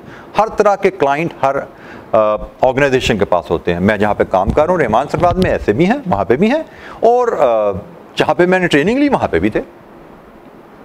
अब जो बच्चे इनिशिएटिव लेते हैं दे गेट एक्सपोज टू, मेरा दिल करता है यार ये बच्चा सीखना चाह रहा है तो इसको ऐसी इन्वायरमेंट में भेजें जहाँ पे काम सिखाया जाता है, जहाँ पे सीखने की अपॉर्चुनिटी ज़्यादा है, चैलेंजिंग इन्वायरमेंट। ये तो बात ठीक है कि आप सीखने की इन्वायरमेंट के लिए जाओगे तो चैलेंजिंग इन्वायरमेंट में जाओगे, चैलेंजिंग इन्वायरमेंट में सिर खपाई होती है, सिर खपाई करोगे तो सीखोगे ना। और अगर आप, मुझे लगेगा ये बच्चा सीखना नहीं चाहता, फिर मैं इसको किसी ऐसी जगह क्यों भेजूं जहाँ पे चैलेंजिंग एनवायरनमेंट है? इससे तो वहाँ सिर ही नहीं खपाना, तो सिर तो मुझे खपाना पड़ेगा फिर। तो he will not be a good team member. इसको ऐसी जगह डालो जहाँ पे सिर्फ खपाना ही नहीं है, जहाँ पे दिमाग इस्तेमाल ही नहीं करना, जहाँ पे फिर सीखने का मौका भी नहीं है। तो हर फर्म में अपॉर्चुनिटीज़ होती हैं। आप अपना जैसा इनिशिएटिव, जैसा एटीट्यूड शो करोगे, you will expose to accordingly such working environment, such working assignments. ये आपको चीज़ ध्यान में रखना है। जितना बेहतर से बेहतर आप इनिशिएटिव शो कर सको, हंगर टू लर्न शो करोगे, उतना आपके लिए बेहतर ट्रेनिंग अपॉर्चुनिटीज़ आपको मिलेंगी, उतनी बेहतर लर्निंग अपॉर्चुनिटीज़ आपको मिलेंगी। Never hesitate from accepting the work. मतलब मैं अभी शायद कल ही मैं किसी अपने कुलीग से, यंग कुलीग था, उसको बात कर रहे थे। मैंने कहा यार आप लोग अभी बात करते हो लेट सिटिंग की, हमें अजीब सी बात लगती है। मैंने अपना उस ज़माने का 90s का मैं बात कर रहा था। मैंने कहा यार मैं KPMG में जब था, रात ऑफिस में गुजरना एक आम सी बात होती थी किसी असाइनमेंट पे। मतलब हमारी असाइनमेंट की डेडलाइंस होती थी, कभी उस ज़माने में मल्टीनेशनल क्लाइंट्स के हिसाब से इंटरनेशनल डेडलाइंस होती थी हमारी, कि जी क्लाइंट का हेड ऑफिस यूएस में है तो यूएस में कंसोलिडेशन होनी है, तो KPMG यूएस ने हमसे कहा जी फलानी तारीख तक रिपोर्ट देनी है। उधर भी डेडलाइन है, इधर SACP की डेडलाइन है, इधर FBR की डेडलाइन है, तो हर डेडलाइन को मीट करने के लिए आपको फिर प्रेशर पड़ता है, काम करना पड़ता है आपको। तो मैं बता रहा था कि बेटा रात ऑफिस में गुजारना एक मामूली बात होती थी, कि एक सुबह आए और अगली रात को घर जाना मामूली बात होती थी। मतलब हर महीने में 2-4 रातें हमारी ऐसी होती थी, ठीक है, या हर ऑडिट पे हमारी 3-4 रातें ऐसी गुजरती थी। लेकिन मैंने कहा जी मेरा सबसे जो एक लॉन्ग स्पेल था वर्किंग का, आई जस्ट वांटेड, मैंने उस बच्चे से कल ही शेयर किया, मैं आपसे भी शेयर करता हूँ, जो लॉन्ग स्पेल था मेरा। आई स्टिल रिकॉल, मेरे जून 99 में मैंने अपनी CA फाइनल की अटेम्प्ट दी थी। आई रिमेंबर 10 अगस्त को मेरा रिजल्ट आया and I was declared as a chartered accountant. मेरे आर्टिकल में भी 6 महीने रहते थे, पहली अटेम्प्ट में अल्हम्दुलिल्लाह मेरा CA हो गया। अभी मेरे रिजल्ट के अभी ना खुमार भी मेरा नहीं उतरा था। मैं क्लाइंट पे बैठा हुआ था, ऑडिट करता था, जॉब इंचार्ज, पायनियर सीमेंट होता था, लिस्टेड क्लाइंट था। तो अब उस ज़माने में ना KPMG में प्रॉब्ली सेकंड और थर्ड चार्टर्ड अकाउंटेंट जिसने with in article state attempt में क्वालिफाई किया था। 99 में जब मैंने किया तो सेकंड या थर्ड था। तो मैं ज़रा बैठा हुआ था कि भाई मैं CA कर लिया तो बड़ा फन्ने खान में बन गया हूँ, तो मुझे कोई इज़्ज़त अफजाई के लिए ऑफिस बुलाया जाएगा कि यार छोड़ो तुम जॉब इंचार्ज बन के क्या करना, अब हमें तो सुपरवाइज़र बना देते हैं, तो तुम तो चार्टर्ड अकाउंट बन गए हो। अच्छा, मैं अभी सोच में बैठा हूँ, लेकिन ऑफिस में कहानी क्या चल रही है, अल्लाह ताला का प्लान क्या है कि मुझे एक मेरे मैनेजर का फ़ोन आया, यार अदनान तूने पिछले साल वो फलाना क्लाइंट का ऑडिट तूने किया था। मैंने कहा जैसे सर मैंने किया था, पिछला मैं जॉब इंचार्ज था उसका। यार वो अब जो नया जॉब इंचार्ज अब इस वक्त जो ऑडिट कर रहा है ना, तो ही हैज़ मेस्ड अप। उधर वहाँ पर काफ़ी कॉम्प्लेक्स अकाउंटिंग उनकी होती थी, मल्टीपल डिविजन्स होते थे। उन ज़माने में एक्सेल नहीं होता था, एक्सेल के पुरानी जो सॉफ्टवेयर सेम फंक्शन वाला होता था, लोटस 1 2 3, तो हमें कंसोलिडेशन डिविजनल अकाउंट्स बनाने होते थे, उनको फिर कंसोलिडेट करना होता था, कुछ इंटर कंसोलिडेशन की एंट्रीज एलिमिनेशन वगैरह, काफ़ी कॉम्प्लिकेटेड इश्यूज थे उनके। तो कहता है जी उसने मैसअप कर दिया और डेडलाइन हमारी सर पे आई खड़ी, हमने पैकेज कंसोलिडेशन पैकेज बना के भेजने हैं अमेरिका हेड ऑफिस, एंड उसने हाथ पैर खड़े कर दिए। तो काइंडली यार तू पहुँच जा उधर और ये चीज़ टेकअप करिए, हमारा फाइनल असाइनमेंट क्लोज करा। जी मैं कुछ 10 बजे अपने ऑफिस गया था रूटीन में, और मैं बैठा हुआ था, मुझे कोई अच्छी खबर आएगी। मुझे खबर आई कि भाई ये, इसको हम कहते थे कि ये एक सज़ा होती है एक ऐसे गुनाह की जो आपने नहीं किया, क्योंकि पिछले साल ऑडिट किया था, इस साल अब तुम भुगतो। हालांकि मेरा तो कसूर नहीं था, मैं सब तो किया किसी और ने, but I was called in कि भाई हेल्प करो आके। एंड एज अ प्रोफेशनल मैं ठीक है ऑफिस साथ काम कर रहा हूँ, मेरी जिम्मेदारी करना। मैं गया और मैंने जब चीज़ें आके देखी तो वाकई चीज़ें बहुत ज़्यादा मैसअप हुई थी, बहुत बिगड़ी हुई थी चीज़ें। अभी माशाल्लाह बंदा चार्टर्ड अकाउंट ऐसा जिस वक्त बड़ी एक अच्छी कंपनी में CFO है, लेकिन उस वक्त उसने मैसअप, पता नहीं क्या उसने मैसअप की हुई चीज़ें सारी। तो मैंने चार्ज लिया, मैंने चीज़ें करनी शुरू की। अब मैनेजर बेचारा, अब कुछ मशीन तो एक थी जिसमें हम एक्सेल बैठ के काम करना है, वो जो भी हमारा था, अब वो बेचारा मेरे साथ बैठा हुआ है कि यार हो रहा है, कुछ चल रहा है, कुछ ठीक डायरेक्शन में। मैं सुबह कुछ 10 साढ़े 10 पहुँचा वहाँ पे, रात के 8 9 10 बजे के। मैंने कहा मैं, उनका नाम था बाबर साहब। बाबर साहब अब जाए, मैं देख रहा हूँ इंशाअल्लाह शहजाद मेरे साथ है, विल हैंडल इट इंशाअल्लाह, कोई इशू नहीं। नहीं मैं नहीं जा सकता यार, मेरी बहुत टेंशन है, मेरी नौकरी दाव पे लग जाएगी, क्या चीज़ें हैंडल ना हुई। मैं बेशक कुछ नहीं कर रहा, लेकिन मैं यहाँ बैठा हूँ तो मुझे पता है कि तुम लोग काम कर रहे हो। मैं अच्छा सर फिर काम करें, 2 टेबल जोड़े, सो जाए हम यहाँ पे आराम से। मैं बैठा हूँ ना, कर रहा हूँ मैं। अब यकीन माने मैंने सारा दिन, सारी रात, अगला सारा दिन, अगली रात को 12-1 बजे तकरीबन 40 आवर्स एट अ स्ट्रेच काम किया। और उसके बाद मैंने बीच में मैनेजर को भी सुलाया 6-8 घंटे, जॉब इंचार्ज को भी सुलाया 6-8 घंटे, बट मैं नहीं सोया, मैं नॉन स्टॉप काम किया। और फिर मैंने काम एक स्टेज पे ला के मैंने कहा यार ये काम शहजाद यहाँ तक पहुँच गया, तो अब आई बिलीव तुम इसको मैनेज कर लोगे, समझ लो इसको, समझ लिया, हाँ सर ये कर ले, ये कर, ये 2-3 स्टेप करोगे, यस ये काम हो जाएगा ऐसे, हाँ जी हो जाएगा। मैंने कहा सर ये देख लिया, आपके सामने इसको हैंड ओवर कर दिया। 12 बजे का टाइम था, मैंने कहा जब मैं चला जाऊँ तो ये कल सुबह इंशाअल्लाह आपको क्लोज कर देगा। ही हैज़ एग्रीड कि उसको चीज़ें ग्रिप में आ गई। बाबर साहब ने कहा जी ठीक है जाए आप। मैं गया, मेरी हालत उस वक्त इतनी ख़राब थी कि मैं literally I was on the bike और मैंने 2-3 गलत टर्न लिए, मतलब मुझे नज़र ही नहीं आता मैंने जाना कहाँ पे है। थोड़ी देर बाद मेरे फ्यूज़ उड़ जाते थे, but it was learning experience और मुझे कोई इसका रिग्रेट नहीं आई। उस वक्त भी मैंने मज़ा किया इसको कि मैंने सीखा प्रेशर में काम करना, और मैं अभी भी याद करके उसको एंजॉय करता हूँ। खैर मैं घर पहुँच गया अल्लाह करके। अगले दिन फिर सुबह कोई रूटीन में उठा, 10 साढ़े 10 लेट थोड़ा लेके 10 साढ़े 10 ऑफिस आ गया, अपने क्लाइंट पे पहुँच गया जहाँ पे मैं ऑडिट कर रहा था। घंटे बाद फिर कॉल आ गई, ओ यार अदनान इससे तो नहीं हो रहा, तो मुझे लगता है ये क्लोज तुझे ही करना पड़ेगा, आजा जरा इसको क्लोज कर जा। कोई बात नहीं, वो क्लाइंट तेरा जो चल रहा है ना उसको हम हैंडल कर लेंगे, उसका इशू नहीं है, वो लोकल क्लाइंट है हैंडल कर लेंगे, ये तो मल्टीनेशनल है, ये तो KPMG से हमें बड़े लेटर आ जाएंगे अगर हमने काम ना हैंडल ना किया तो। मैं कहा ठीक है सर जैसे आप कह रहे हैं, यू आर द बॉस। मैं क्लाइंट छोड़ा अपना, फिर पहुँच गया। यकीन माने मैं फिर सारा दिन सारी रात, अगले दिन 10 या 11 बजे मैं वहाँ से छुट्टी लेके, सर आज की मुझे छुट्टी दे, मैं घर जाऊँ ताकि मैं थोड़ा रेस्ट करके कल फ्रेश होकर वापस आऊँगा। टिल द टाइम जब मेरे अकाउंट्स जब तक साइन नहीं हो गए ना कि लीजिए ये अकाउंट फाइनल हो गया, ठप्पा लग गया, फिर मैं वहाँ से निकला। तो अब देखें, ये इसने मेरे लिए सीखने का कई पहलू थे, मैंने बहुत कुछ सीखा, लेकिन उन सबसे बढ़ के मेरी जो टीम की नज़र में मेरी वर्थ थी, दैट वाज एस्टैब्लिश कि यार ये डिपेंडेबल है, कमिटमेंट वाला बंदा है, जो बात करता है उसको ऑनर करता है। मैं एक और छोटी सी मिसाल, चले आगे पॉइंट लेके चलता हूँ, फिर एक और मिसाल आपसे शेयर करूँगा जो मैं बात कर रहा हूँ प्रोफेशनलिज्म की। हमने बात की, अच्छा इनिशिएटिव लेने हैं आपको, अपॉर्चुनिटी लर्निंग अपॉर्चुनिटी आए उसको डिनाई ना करें, बल्कि डिमांड कीजिए कि मुझे लर्निंग अपॉर्चुनिटीज़ दीजिए, मैं सीखना चाहता हूँ, क्योंकि जितना मान लो जितना सीखोगे उतनी वैल्यू आपकी बनेगी, क्वालिफाई भी कर दोगे इंशाअल्लाह, आगे भी चलोगे। Develop technical as well as soft skills, आपका सॉफ्ट स्किल्स के लिए बनाया गया ना, इसको आपने आगे इम्प्लीमेंट भी करना है, इसको आगे आपने लेके चलना भी है। दोनों स्किल्स जिसके पास हैं वही एक अच्छा लीडिंग प्रोफेशनल बन सकता है। आपके पास टेक्निकल स्किल्स हैं, सॉफ्ट स्किल्स नहीं हैं, you will not be a good team worker.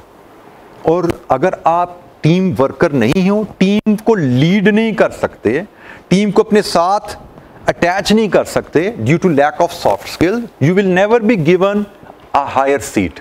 क्योंकि हायर सीट में सिर्फ काम करना नहीं होता, बल्कि काम करना तो होता ही नहीं है हायर सीट ने, हायर सीट में काम करवाना होता है, और करवाने के लिए यू नीड सॉफ्ट स्किल्स। कैसे कम्युनिकेट करना है, कैसे लोगों को अपने साथ अटैच करना है, कैसे लोगों को इंस्पायर करना है, कैसे लोगों को लीड करना है, कैसे कम्युनिकेट करना है, इंस्ट्रक्शन कैसे देनी है, किन वर्ड्स में देनी चाहिए, अप्रिशिएट कैसे करना है, किसी को क्रिटिसाइज कैसे करना है, अकाउंटेबिलिटी कैसे करनी, ये सारी यहाँ पे हैं। और ये अगर आपके पास नहीं है, यकीन मानो ये आगे जितना आगे चलते जाओगे इनका वेट कम होता जाता है। शायद कैरियर ईयर्स में इनका वेट ज़्यादा है, इनका वेट कम है, लेकिन जैसे जैसे प्रोग्रेस करते हो इनका वेट बहुत ज़्यादा हो जाता है। मे बी 70-80% आपके कैरियर प्रोग्रेस में ये मैटर करेंगी आज से 10 साल बाद, आज से 15 साल बाद। इनका रोल 20-25-30% रह जाता है। शुरू हो गए कैरियर में तो मे बी 70-80% ये हैं, 20-30% ये है, लेकिन 10 साल बाद रिवर्स हो जाता है। और अगर आपने इन पे काम ना किया तो आप तरक्की ही नहीं करोगे, ऊपर जा ही नहीं पाओगे। तो you need to focus on both skills. Maintain work life balance, ये भी बड़ा ज़रूरी होता है जी। और ये बैलेंस आप तब मेंटेन कर पाते हो जब अपनी ज़िंदगी से नॉन प्रोडक्टिव चीज़ों को निकालते हो। हमारी लाइफ में ना, मेरी अपनी पर्सनल लाइफ में भी, आप लोगों की लाइफ में देखता हूँ, नॉन प्रोडक्टिव चीज़ें थ्रू आवर मोबाइल और सोशल मीडिया नेटवर्क बहुत ज़्यादा आ चुकी हैं। हमारा ज़िंदगी का बहुत ज़्यादा कीमती टाइम ज़ाया हो जाता है, जिसमें हम ना कोई मेंटल रिलैक्सेशन, ना फिज़िकल रिलैक्सेशन, ना कोई मेंटल स्ट्रेंथ, ना कोई फिज़िकल स्ट्रेंथ गेन कर रहे हैं। कोई रिलैक्सेशन नहीं, कोई स्ट्रेंथ नहीं, लेकिन टाइम ज़ाया हो जाता है हमारा। और इस वजह से वर्क लाइफ बैलेंस मेंटेन करना और मुश्किल होता जा रहा है। तो अगर आप अपने दिन को प्रोडक्टिवली यूज़ करो तो आपके लिए देखिए बैलेंस कहाँ से आएगा। आपको काम भी करना है, आपको पढ़ना भी है, और आपको पर्सनल लाइफ भी गुजारनी है, अपने फैमिली मेम्बर्स को, अपनी इंडिविजुअल अपने आप को टाइम भी देना है। तो ये बड़ा क्रिटिकल हो जाता है कि आप इनको कैसे बैलेंस में लेकर चलो। मैंने आपको काम की अहमियत बताई, आगे जाके हमें CFAP की बात भी करनी है, बट काम की अहमियत ये नहीं है कि आप पढ़ाई को छोड़ दो, पढ़ाई पे तवज्जो ही ना दो, काम ही करते रहो। क्योंकि मैंने कहा भाई इंटरव्यू की कुर्सी पे तो पेपर ने पहुंचाना है ना, तो पेपर नहीं है आपका पास, सर्टिफिकेट नहीं है CA का, तो आप तो इंटरव्यू की कुर्सी पे नहीं पहुंचोगे। काम उसके बाद नजर आना शुरू होगा। काम दिखाओगे तो नौकरी रहेगी, काम दिखाओगे तो तरक्की होगी। तो दोनों चीज़ें इक्वली इंपॉर्टेंट है। तो वर्क लाइफ बैलेंस बहुत ज़रूरी है। अपनी पर्सनल लाइफ, अपनी प्रोफेशनल लाइफ, अपनी स्टडी लाइफ आपकी जो चलेगी जब तक आपका सीए कंप्लीट नहीं होता, उसको भी मेंटेन करना सीखना है। अच्छा जी, ये तो कुछ बातें थी जो ट्रेनिंग के दौरान हमने बात की इन जनरल जिन एरियाज़ पे हमें काम करना है। पर एक बहुत अहम एरिया जो हमें डेवलप करना है, जिस पे आपको कुछ ना कुछ कोचिंग दी जा रही होगी किसी न किसी सब्जेक्ट में, मे बी ऑडिट में शायद एथिक्स के ऊपर बात हो रही है कुछ। ये बहुत ही अहम चीज़ है। इंटीग्रिटी, एथिक्स, वर्ड्स, मतलब कहने को कहें तो असल एक सिंपल वर्ड में कहना एथिक्स क्या है, तो भाई ईमानदारी, ऑनेस्टी। एक सिंपल वर्ड में यही है एथिक्स आपके, भाई ईमानदारी से काम करना, अपनी जो बात कह रहे हैं उसको ऑनर करना, जो कमिटमेंट्स हैं उनको पूरा करना, किसी को धोखा ना देना, कोई गलत काम, इलीगल काम में ना पड़ना, कोई अनएथिकल, अनप्रोफेशनल एटीट्यूड में या किसी रिलेशनशिप में इन्वॉल्व ना होना, यही एथिक्स हैं। अच्छा, मैं इससे रेफरेंस से, वर्क एथिक्स के रेफरेंस से, अगेन ये बहुत ज़्यादा मैटर चीज़ें करती हैं। और मैं फिर कह रहा हूँ कि आजकल के दौर में हम लोगों ने आई डोंट केयर के नाम पे इन चीज़ों पे काम करना छोड़ दिया और मटीरियलिज्म बहुत ज़्यादा आ गया हुआ है। हम हर चीज़ में अपनी ज़ात का इमीडिएट फ़ायदा देख रहे होते हैं। हमने ये सोचना छोड़ दिया है कि मेरी वजह से किसी को कोई फ़ायदा या नुकसान तो नहीं हो रहा, मैं सिर्फ अपने बारे में सोच रहा हूँ। ये एक बहुत ही ख़तरनाक बात है और एक प्रोफेशनल के लिए बहुत ख़तरनाक बात है। मैं अपनी ज़िंदगी का एक और प्रोफेशनल एक्सपीरियंस आपसे शेयर करता हूँ। मैंने अपनी ज़िंदगी में 2 ऑर्गेनाइजेशन में जॉब की। मैं बिल्कुल इनिशियल जो 5 साल जो मैंने कहा ना, पहले 5 साल मैंने काम किया, उन 5 साल में मैंने 2 ऑर्गेनाइजेशन से 3 दफ़ा रिज़ाइन किया हुआ। मैंने एक जगह जॉब पहली ज्वाइन की KPMG के फ़ौरन बाद। पहली बात, when I was working with KPMG, I qualified from KPMG, I maintained a good image, और उसका रिजल्ट ये था कि I had an offer from KPMG कि भाई तुम यहीं पे हमारे पास एज ऑडिट मैनेजर स्टे करो। ये एक रिफ्लेक्शन थी कि मैंने वहाँ पे 4 साल अपने आर्टिकल के, उस ज़माने में होते थे, अच्छे गुजारे। But I declined that offer and I went to a multinational firm and joined as head of finance department there.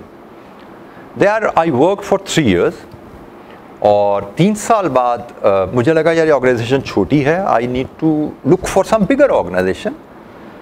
तो मैंने ऑप्शंस देखनी शुरू की and I got hired in Descon, which was a very big organization। Like मैंने उस ज़माने में 2002 में मैं हायर हुआ था Descon में, and I was hired as a financial controller of a 4 billion rupees project। उस ज़माने में 4 अरब बहुत बड़ी अमाउंट होती थी, क्योंकि उस ज़माने में जिस कंपनी के लिए काम कर रहा था उसका सालाना टर्नओवर कोई 500-700-800 मिलियन था, ठीक है। तो 4 अरब के प्रोजेक्ट का मैं फाइनेंशियल कंट्रोलर हायर हुआ था डेस्कॉन में। डेस्कॉन तो बहुत बड़ी थी, उसके एक प्रोजेक्ट की मैं बात कर, मैं उसका फाइनेंशियल कंट्रोलर उस वक्त हायर हुआ था। मैं young chartered accountant at that time. अच्छा, I was very happy, salary भी बेहतर उन्होंने ऑफर की, मैं चला गया। अब कोई ऐसी कोई ट्रांजिशन वहाँ पे आई कि मैं डेस्कॉन गया। उसी दौरान मैंने आपको कहा था एक मेरे बैंकर्स के रेफरेंस से एक और जॉब भी मुझे आ रही थी, मैं उसको भी डिक्लाइन किया था, डेस्कॉन गया था। तो इन द मीन वाइल मैं डेस्कॉन में गया तो it was a very big organization, but it has a very weak culture then. मुझे आज का नहीं पता, बट उस वक्त कॉर्पोरेट कल्चर बहुत ही पुअर था। मतलब मैं जाके वहाँ पे frustrate, I was the first chartered accountant by the way hired by them. उधर कोई चार्टर्ड अकाउंट नहीं होता था, इतनी बड़ी ऑर्गेनाइजेशन थी, there used to be lot of cost and management accountants. तो I was the first chartered accountants. तो उन्होंने मुझे भी ज़रा VIP ट्रीटमेंट दी। बंदा बड़ा पहली दफ़ा CA हायर किया तो MD भी मिला मुझे स्पेशली आके, हालांकि MD मुझसे बहुत ऊपर था। CFO ने मुझे स्पेशली, उससे तो मुलाकात रहनी थी, उसने मुझसे मिला। MD भी मुझसे स्पेशली बुला के मिला, जी हमने पहला चार्टर्ड अकाउंट हायर किया तो हम देखे तो होता कैसे है। तो खैर मैंने कुछ 10 दिन वहाँ पे काम किया तो मुझे 10 दिन बाद ही लगा कि यार ये तो बड़ी मुश्किल ऑर्गेनाइजेशन है मेरे लिए, तो यहाँ पे रहना बड़ा फ्रस्ट्रेटिंग होगा। मैनी रीज़न जो मुझे लगा मेरी पर्सनैलिटी से उस वक्त मैच नहीं कर रहे थे, मुझे मुश्किल हो रही थी वहाँ रहना। इन द मीन वाली मेरा पिछले एम्प्लॉयर बड़ा अच्छा उनसे दोस्ती वाला ताल्लुक था, क्योंकि वो that was the baby organization जब मैंने उसको ज्वाइन किया, और वो बिल्कुल इनिशियल फेजेस में थी, प्लांट लग रहा था, तो हमने चूँकि वो एक फैमिली की तरह वहाँ चल रहे थे, लेकिन बहरहाल एक लिमिटेशन थी, प्रोफेशनल कैरियर ग्रोथ देखना मेरा एक अपना राइट था, तो मैं प्रॉपर टर्म्स के साथ वहाँ से निकला था एग्रीमेंट के मुताबिक। तो उन्होंने कहा यार, उनसे फिर जिक्र हो रही सर से, कभी GM हमारे होते थे कंट्री मैनेजर, तो उन्हें पूछा अभी कैसा चल रहा है, मैं कहा बस सर चल रहा है, लेकिन मुझे लग रहा है बड़ा मुश्किल है, बड़ी ऑर्गेनाइजेशन में आ तो गया हूँ, उनको बता के बात आया था बड़ी ऑर्गेनाइजेशन के लिए जा रहा हूँ, तो लेकिन बड़ा चैलेंजिंग हो रहा है मुझे। कहते हैं चल छोड़ पड़े यार, आजा फिर वापस आ जा, तो अगर नहीं मज़ा आ रहा तो आ जाओ, हमने कौन सी तुम्हारी जगह बंदा रख लिया। मैंने कहा सर सीरियस है आप? कहते हैं मैं तो सीरियस हूँ, अगर तुम आना चाहते तो आ जाओ वापस, लेकिन मुझसे सैलरी ना मांगे, मैं वही पुरानी सैलरी पर लूँगा तुझे। मैं कहा अच्छा। तो फिर मैंने डिस्कस किया घर में इधर उधर, मुझे लगा कि हाँ मुझे वापस चले जाना चाहिए, मतलब मेंटल पीस बड़ा ज़रूरी है, पैसा भी ठीक होता है लेकिन मेंटल पीस भी होना चाहिए। तो मुझे नहीं मज़ा आया बड़ी ऑर्गेनाइजेशन में जाने का, तो वापस चलते हैं। अच्छा चलें जी, मैंने कुछ ये 10-12 दिन की फेज़ था, मैंने 10-12 दिन डेस्कॉन में भी काम किया था, ये डिसीजन हो गया कि मैंने वापस जाना। मैंने हेड HR को कॉल की, मैंने कहा ये आई वांट टू क्विट।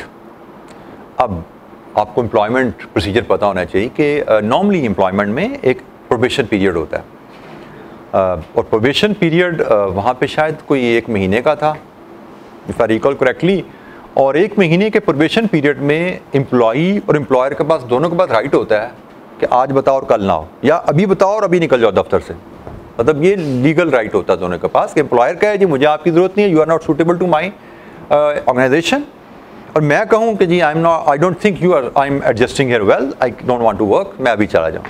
अच्छा मैंने उनको रिज़ाइन किया तो दे इमीडिएटली न्यू कि भाई ये तो उसने आज रिज़ाइन किया तो ये तो गया, और मुझे पता है कि 10-12 दिन में जो मैंने वहाँ पे काम किया था, तो प्रोजेक्ट भी डैम का प्रोजेक्ट था, बलूचिस्तान में एक डैम बन रहा था, और वो इनिशियल फेजेस पे था, और वो भी वहाँ पे काम शुरू हो रहा था।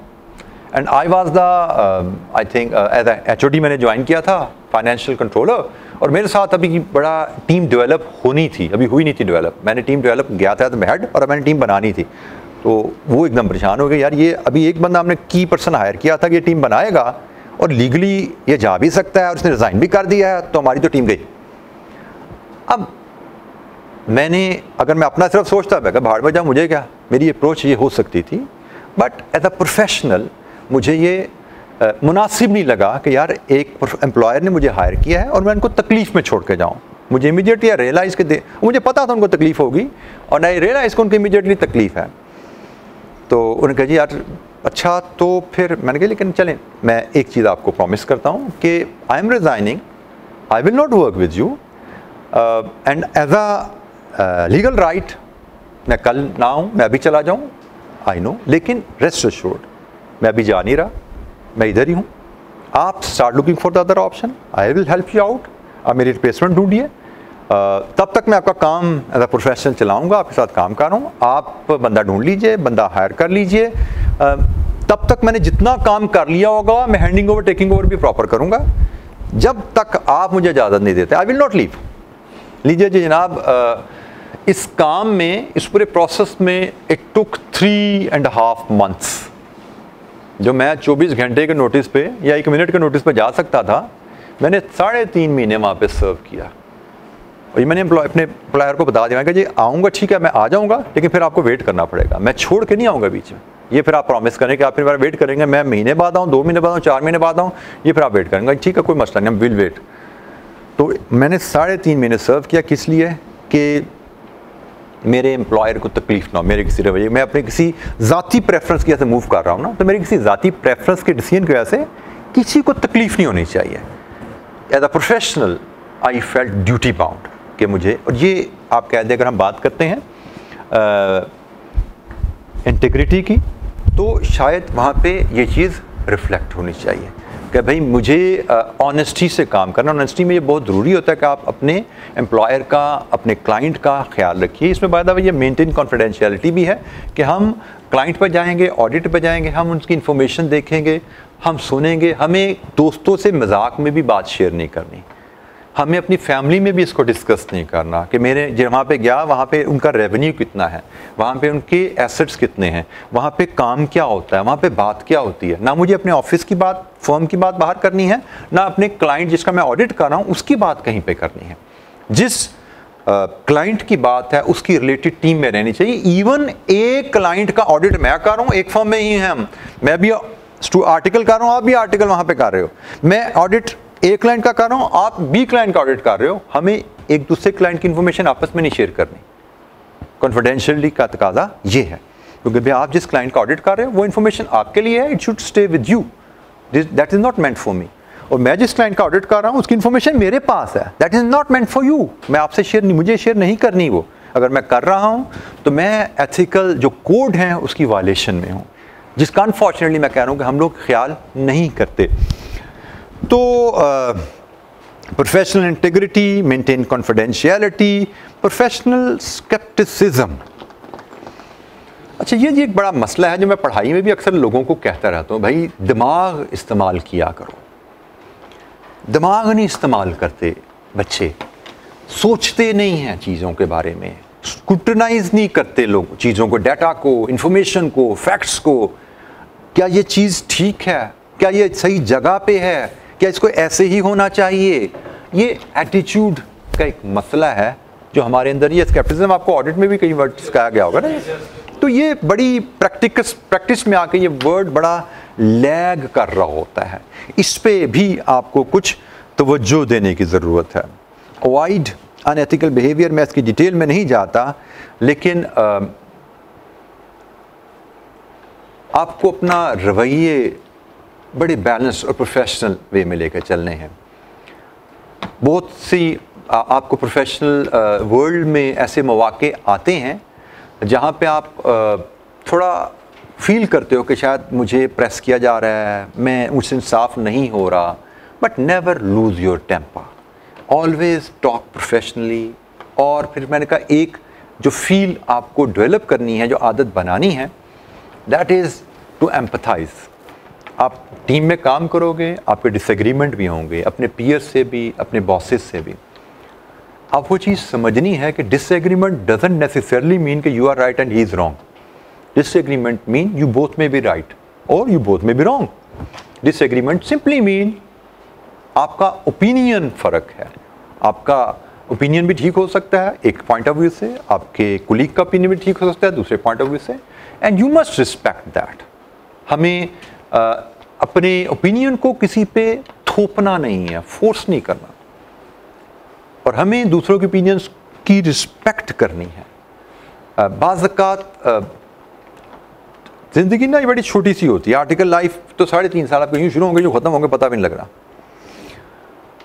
लेकिन हम ये तो खैर इन जनरल मैं लोगों को कहता हूँ कि यार आप जब चल रहे हो साथ तो अच्छे तरीके से चलना चाहिए, लेकिन जब अलग हो रहे हो तो ज़्यादा अच्छे तरीके से अलग होना चाहिए।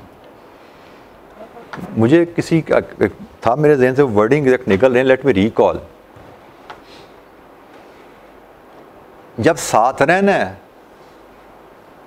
तो लड़ना क्यों है, जब साथ नहीं रहना तो लड़ना क्यों है? ठीक है भाई, डाने साथ ही नहीं रहना तो भी लड़ना क्यों है, और जब साथ रहना तो फिर लड़ना क्यों है? तो लड़ना तो है ही नहीं, ये ज़हन में रखिए। प्रोफेशनल वर्ल्ड में लड़ाई नहीं करनी होती, आर्गूमेंट्स होते हैं और एक अच्छे तरीके से बात की जाती है, अच्छे तरीके से क्लोज की जाती है, प्रोफेशनल बिहेवियर मेंटेन किया जाता है। Communicate effectively and transparently, this is very important. आप अपनी ट्रेनिंग में जाएंगे, आपको कुछ इन्फॉर्मेशन शेयर की जाएगी, आपके नॉलेज में कुछ ट्रांजैक्शंस आएंगी, you must communicate those transparently with your superiors. अच्छा, ये भी ध्यान में रखिएगा, हमारे यहाँ पे अनएथिकल प्रैक्टिस भी प्रोफेशन में आपके सामने आएंगी। अनफॉर्चुनेटली हमारी सोसाइटी चूँकि करप्ट है बहुत ज़्यादा, हमारे प्रोफेशन में भी करप्शन कहीं ना कहीं किसी न किसी लेवल पे आपके सामने आएगी। You may be invited to be part of that. आपको ख्याल रखना है कि आप आइज़ एंड ईयर्स होते हो जब आप प्रोफेशन में जाते हो। जैसे मैं एज अ पार्टनर अपनी टीम को जब फील्ड में भेजता हूँ तो मेरी टीम मेरा आइज़ एंड ईयर्स हैं। आई एक्सपेक्ट कि वो वहाँ पे ड्यूरिंग द ऑडिट जो प्रोसीजर्स अप्लाई करेंगे, जो ऑब्जर्व करेंगे anomaly, they will bring it to me. क्योंकि मैं फील्ड में नहीं हूँ, I may not know every aspect of the audit. I will expect कि मेरी टीम मुझसे आके ट्रांसपेरेंसी के साथ, क्लैरिटी के साथ तमाम फाइंडिंग को शेयर करे। और दिस इज़ द रिक्वायरमेंट जो हम बात कर रहे थे ना, इंटीग्रिटी, ऑनेस्टी होनी चाहिए, ये उसकी रिक्वायरमेंट है, ये प्रोफेशनलिज्म की रिक्वायरमेंट है कि आपने जो ऑब्जर्व किया प्रोफेशनली, स्केप्टिसिज्म के साथ चीज़ों को देखा और उनको क्लियरली आपने अपने सुपीरियर से आके कम्युनिकेट किया। बेशक आप you may not be clear कि इसका फैसला क्या होना चाहिए, बट यू फील कि यार ये कोई बात ठीक लग नहीं रही, सिर्फ ये फील ही काफ़ी आपके लिए बात को आगे पहुंचाने के लिए कि बात ये ठीक लग नहीं रही, सर आप इस देखिए इसके बारे में कुछ होना चाहिए, कुछ करना चाहिए कि नहीं करना चाहिए। तो your senior will have more experience and knowledge to assess.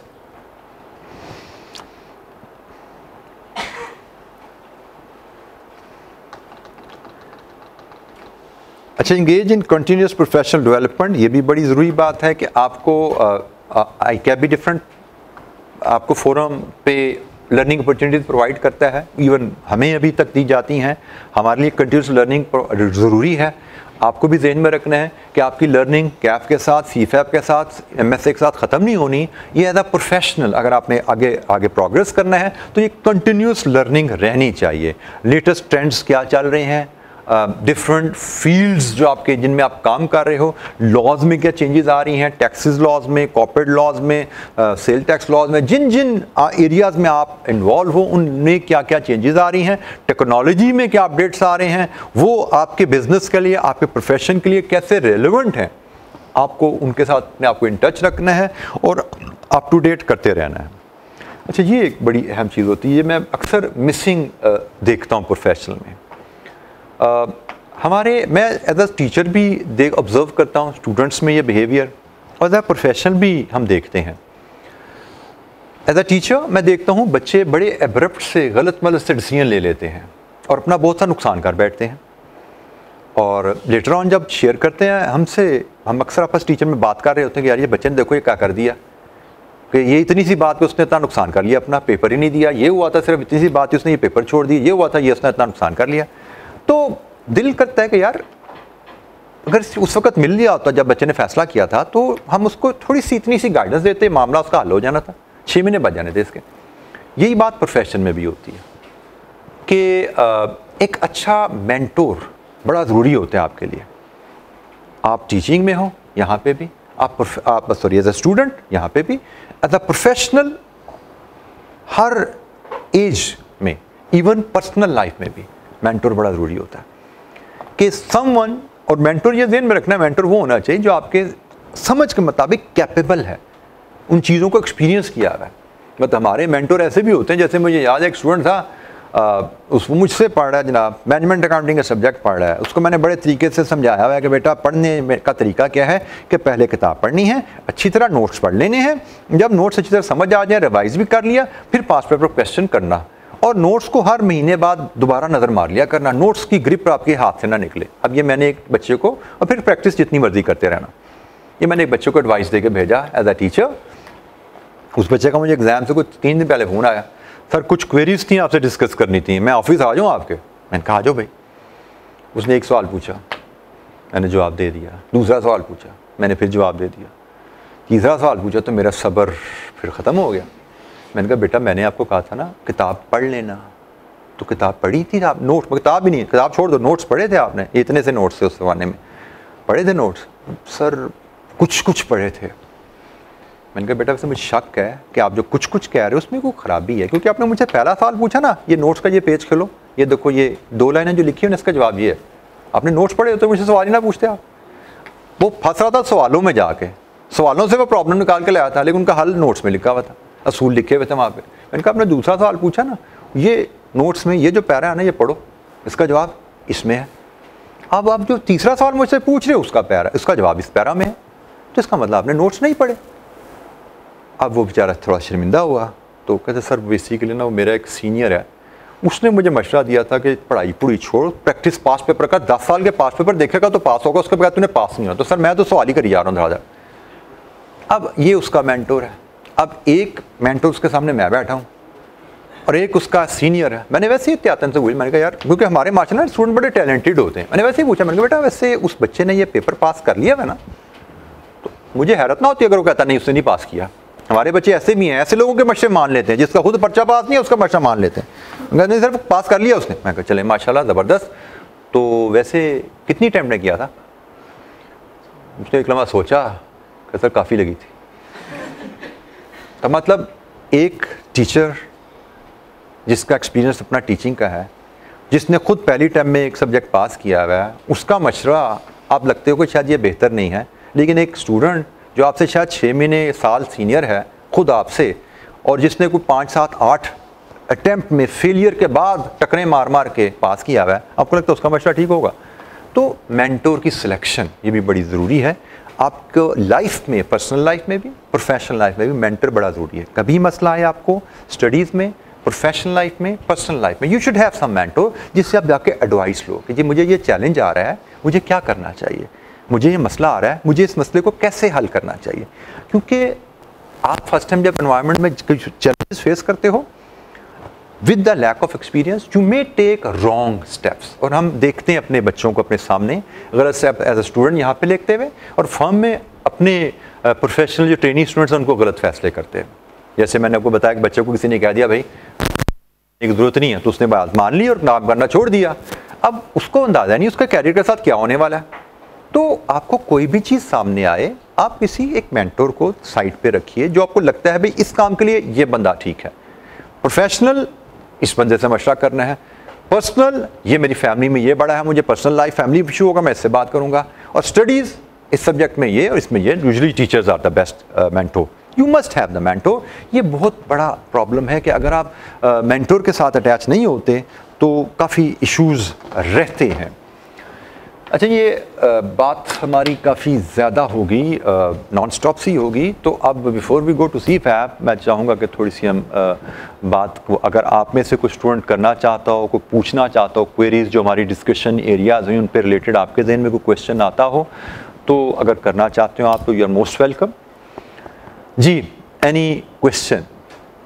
को आपके जहन में कोई बात हो, को आपके जहन में कोई इमेज हो, कोई क्लैरिटी चाहते हों, या कोई फर्दर सपोर्ट चाहते हो कि मैं इस बारे में भी कोई बात करनी चाहिए, क्योंकि मैं सिर्फ ये अब ये बात करूंगा 5-7 मिनट में और then will wind up this session. जी बेटा। सर, आपने ट्रेनिंग एंड पे तो एथिकल डायलेमा की बात की है, अगर दूसरी तरफ से हो बाकी ऑर्गेनाइजेशन में, तो उससे कॉप अप कैसे? अच्छा, हाँ, ये भी अच्छी बात है कि हम अक्सर सोशल मीडिया पे, चूँकि मैं भी होता हूँ, तो हम देख रहे होते हैं, बच्चे जिक्र कर रहे होते हैं कि जी फर्म के एंड से कोई इश्यूज अराइज हो रहे हैं कि they are not being dealt properly. अच्छा, इसमें ना बेटा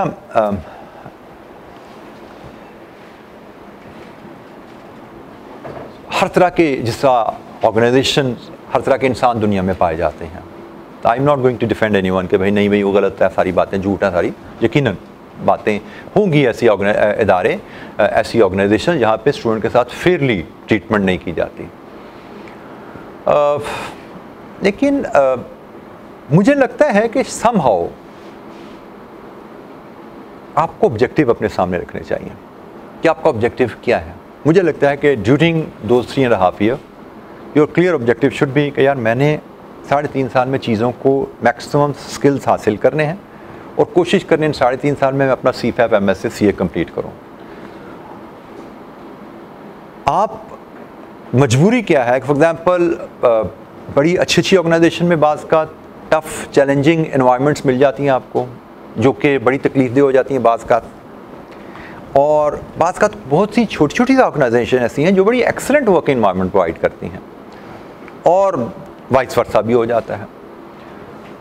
अब ये आपकी किस्मत है कि आप किस एनवायरनमेंट में लैंड की है। बट मैंने जो चीज़ ऑब्ज़र्व की है कि अगर आप एथिकली ठीक काम करते हो, प्रोफेशनली अपने आप को अच्छा कैरी कर रहे हो, तो यूजुअली आपके साथ बुरा इतना होता नहीं है। मतलब इंडिविजुअल बॉसेस बुरे होते हैं, लेकिन वो ज़्यादा बुरे फिर उन लोगों के साथ होते हैं जो खुद भी बुरे होते हैं। मतलब मेरा पर्सनल एक्सपीरियंस है कि अगर आप अपने काम में एक्सपर्ट हो, काम को डेडिकेशन के साथ, ऑनेस्टी के साथ कर रहे हो, और आपका इमेज एक अच्छे प्रोफेशनल के तौर पे मेंटेन करके चल रहे हो, तो आपके साथ इतना कोई बुरा करता नहीं है। ज़्यादा बुरा वहाँ पे होता है जहाँ पे आप चीज़ों को कन्फ्रंट करते हो, अपनी जॉब से डेविएट कर जाते हो। क्योंकि देखिए तमाम ऑर्गेनाइजेशंस या organization they are private organization, they are commercial organization, they need committed worker. अगर मेरे पास एक अच्छा वर्कर काम कर रहा है और मैं उसको फ्रस्ट्रेट करूंगा तो आई शुड एक्सपेक्ट कि तंग आके वो छोड़ जाएगा मुझे। अगर वो छोड़ जाएगा तो I will be in trouble. तो मेरी ख्वाहिश होगी कि जो मेरा अच्छा वर्कर है उसको तो मैं रखूं प्यार से, और अगर मेरे अंदर कोई ऐसी ख़राबी है, गुस्सा निकालना है मैंने लोगों पे, तो मैं ईजी टारगेट ढूंढूंगा, किस बंदे को गुस्सा निकालूं, जो चला भी जाए तो बाहर में जाए, मेरी सेहत पे कोई असर नहीं पड़ता। ठीक है, तो मेरा एक्सपीरियंस यही है कि आप अगर अपने वर्क के साथ ऑनेस्ट हो, कमिटेड प्रोफेशनल हो, लोग मिलेंगे आपको, अच्छे बुरे हर तरह के लोग मिलेंगे। लेकिन अगर आप अपने आप को मेंटेन करके चल रहे हो, लोगों के बुराई के मुकाबले में बुराई के साथ नहीं सामने उनके आते, तो मुझे लगता है आपके साथ अच्छा ही होता है, बुरा नहीं होता आपके साथ। मेरा पर्सनल एक्सपीरियंस भी यही है और मैं अपने सबॉर्डिनेट्स को भी यही एजुकेट करता हूँ। काम के साथ काम रखो, ऑनेस्ट रहो, कमिटेड रहो। हैंकियाँ पैंकियाँ चलती रहती हैं, इदारों में हो जाती हैं, कोशिश करो, फोकस हो, यार मेरा गोल क्या है, मेरे गोल सीधे सीधे हैं, मैंने बस ये करना। और आर्टिकल की लाइफ तो बेटा होती इतनी छोटी सी है, पता ही लगता, यूँ शुरू होती है यूँ ख़त्म हो जाती है। तो उस दौरान दाएँ बाएँ आप डेविएट करोगे ना अपने आप को तो अच्छा नहीं रहेगा। मुझे लगता है कि आप मेन फोकस से अपने हट जाओगे, मेन टारगेट से अपने लूज़ कर जाओगे, ऑब्जेक्टिव आपके लूज़ हो जाएंगे। तो फोकस रहो कि भाई मुझे ये हासिल करना है, बस कोई बात नहीं, अच्छी बात है बुरी बात, अव्वल तो मैंने कहा अच्छे रहोगे तो इंशाल्लाह बुरा नहीं होगा आपके साथ। लेकिन 19-20 हो भी जाती है, थोड़ा टॉलरेंस शो करो, थोड़ा मैनेज करो अपनी कम्युनिकेशन स्किल्स से, अपनी सॉफ्ट स्किल्स से, उनको सॉफ्ट डाउन चीज़ों को करो, अपनी कम्युनिकेशन से उन चीज़ों को कंट्रोल करो, हो जाती हैं चीज़ें, अच्छे अंदाज में मैनेज हो जाती हैं। जी, एनी अदर क्वेश्चन किसी और बच्चे का? जी बेटा। मार्केट में जरा बच्चों का ज़हन ऐसा होता है कि अगर हम बड़ी फर्म में जाएंगे तो हमारी लर्निंग ज़्यादा अच्छी होगी, तो सर इसलिए ना बच्चे वो छोटी फर्म प्रेफर नहीं करते, सीरीज कम अपनी यहाँ थ्रो करते हैं फर्म्स की तरफ। तो अगर हम छोटी फर्म में जाते हैं तो आप इफेक्टिव लर्निंग कैसे कर सकते हैं? बेटा मैंने आपको थोड़ी देर पहले कहा कि आपको दरवाजे के बाहर भी खड़ा कर दिया जाए ना, लोगों को आते जाते देखो, आप लर्निंग वहाँ पे भी कर लेते हो। मेरे बेतहाशा कुलीग्स स्टूडेंट्स हैं जो ऐसी फर्म से आए हुए हैं जिनका आपने नाम नहीं सुना था, मतलब बाकी की दूर की तो बात ही छोड़ दो। अभी रिसेंट हमारे ये जाफर हुसैन साहब मेरे उस्ताद भी हैं, ICAP के प्रेसिडेंट भी रहे हैं। क्या आप में से किसी को भी पता हो किस फर्म से हैं? किसी को नहीं पता। और वो ऐसी फर्म से हैं जो मैं नाम ले भी लूँ तो आपने उसका नाम भी नहीं सुना होगा, शौकत अमीन एंड कंपनी। ठीक है, that was a sole proprietorship, और वो बड़े सीनियर चार्टर्ड अकाउंटेंट थे और अब रिटायर हो गए, रिटायर्ड लाइफ गुजार रहे हैं। उनकी फर्म अभी एग्जिस्ट भी शायद नहीं करती मेरे ख्याल में।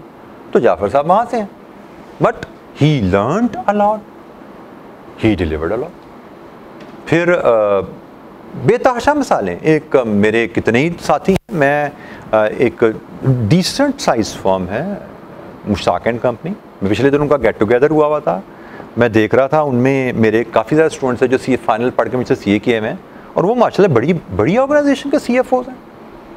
मतलब कोई सफ़ायर का CFO है, कोई कहाँ का CFO है, कोई कहाँ का CFO है, किसी की अपनी प्रैक्टिस CA फर्म चल रही है। मेरे कितने ही चार्ट अकाउंट्स फेलोज़ हैं जो कि आप कह लो कि 1 2 3 जो होती हैं उनसे नहीं क्वालिफाइड, लेकिन उसके नीचे 5 7 8 10 12 नंबर से क्वालिफाइड है। कोई सऊदी अरब में सेटल्ड है, कोई अमेरिका में सेटल्ड है, कनाडा में सेटल्ड है, कोई ऑस्ट्रेलिया में सेटल्ड है, and they are very well settled there, कोई इशू नहीं है। तो मुझे लगता है यस, आपको अगर KPMG का टैग लगाओ, it has a plus, but that is not the end of the world. KPMG के कितने लोग हैं जो कामयाब नहीं हैं, और कितनी XYZ फर्म के कंपनी के लोग हैं जो माशाल्लाह बहुत आगे बैठे हैं जाके। तो फ़र्क नहीं पड़ता, मतलब कुछ फ़र्क पड़ता है, but that can be covered with your effort and attitude. Cover कर सकते हो, अपॉर्चुनिटी मिल जाए बिग 1 2 3 में तो ज़रूर जाओ, मैं नहीं कहना नहीं जाना, लेकिन that should not be the sole target और एजेंडा ऑफ योर लाइफ कि जी CS के बगैर होता नहीं है, ऐसा नहीं है, उसके बगैर CA होता भी है। और माशाल्लाह बड़े बड़े कामयाब चार्टर्ड अकाउंटेंट हमें नज़र आते हैं, जैसे मैंने जाफर साहब की बड़ी सिंपल मिसाल दी आपको। ठीक है, अब बड़े कामयाब एंटरप्रेन्योर्स हैं, बड़े कामयाब प्रैक्टिसिंग चार्टर्ड अकाउंटेंट्स हैं, बड़े कामयाब कॉर्पोरेट लीडर्स हैं, लेकिन आपको उनका फर्म का नाम भी नहीं पता होगा कहाँ से हैं वो, क्योंकि मैटर नहीं करता। मैटर क्या करता है, आपने क्या सीखा है, व्हाट यू कैन डिलीवर, वो मैटर करता है। तो कोई इशू नहीं है, आप जिस भी फर्म में जाओगे आपका एटीट्यूड अगर पॉजिटिव है, सीखना चाहते हो, you will find the way, आपको अपॉर्चुनिटीज़ मिलेंगी सीखने की और आप एक अच्छे अकाउंटेंट वहाँ से प्रोफेशनल बन के निकल सकते हो अगर आप में विल है अच्छे प्रोफेशनल बनने की। दैट इज़ मोर इम्पॉर्टेंट कि आपके अंदर क्या है, ठीक है। तब मतलब मिलती है अपॉर्चुनिटी, वेल एंड गुड, नहीं मिलती टॉप 1 2 3 में कोई बात, कोई इशू नहीं है, टाइम ही ज़ाया करो। मोर इम्पॉर्टेंट है आपको स्किल आए, मोर इम्पॉर्टेंट आपके पास सर्टिफिकेट हो। हाँ, ट्रेनिंग कहाँ से ली है, ये आप कह लो कि 3rd डिग्री है, 3rd लेवल ऑफ सिग्निफिकेंस इसकी है। तो थर्ड हम क्या करते हैं, हम 3rd लेवल ऑफ सिग्निफिकेंस को ओनली ऑब्जेक्टिव रखते हैं कि भाई यही सबसे अहम है, सीखा कुछ है या नहीं है, सीए किया या नहीं है, बस आर्टिकल केपीएमबी से होने चाहिए, आर्टिकल पीडब्ल्यू से होने चाहिए, आर्टिकल ईवाई से होनी चाहिए, हमने टारगेट ये रख लिया। ऐसा नहीं, आर्टिकल वो बेकार हैं अगर आपने सीखा कुछ नहीं वहाँ से, आर्टिकल बेकार हैं अगर आपने सीए पास नहीं किया, आर्टिकल आपने एबीसी से भी कर लिया, कुछ सीख लिया, सीए कर लिया, बहुत अच्छे रहोगे आप। जैसे मैंने कहा, I know many chartered accounts from unknown small firms doing really well in Pakistan और अब्रॉड, पाकिस्तान से बाहर भी माशाल्लाह बड़े कामयाब। लाइक मेरा एक ये जीटी से एक चार्ट अकाउंट था, he is settled in America. Riyaz Ahmed से एक चार्ट अकाउंट था, he settled in Saudi Arabia, is out there for the past 2 decades, बाहर ही है वहाँ पे।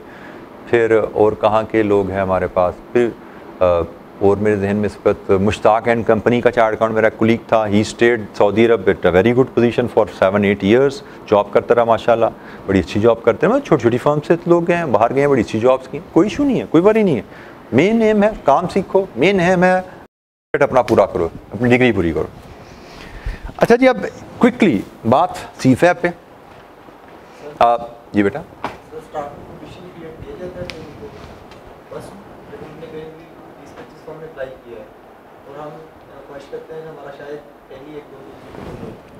फॉर एग्जांपल हमारा ए या बी कैटेगरी में हो गया तो हम सीवी तो उधर भी दीजिए मगर तो हमें स्विच करने के बेटा डिफरेंट फर्म की डिफरेंट पॉलिसीज़ होती हैं, ठीक है। कुछ फर्म्स आपको बिल्कुल प्रोबेशन पीरियड देती हैं, जैसे मैंने एक फर्म का ऑफर लेटर देखा, उसमें क्लियरली प्रोबेशन पीरियड का मेंशन था।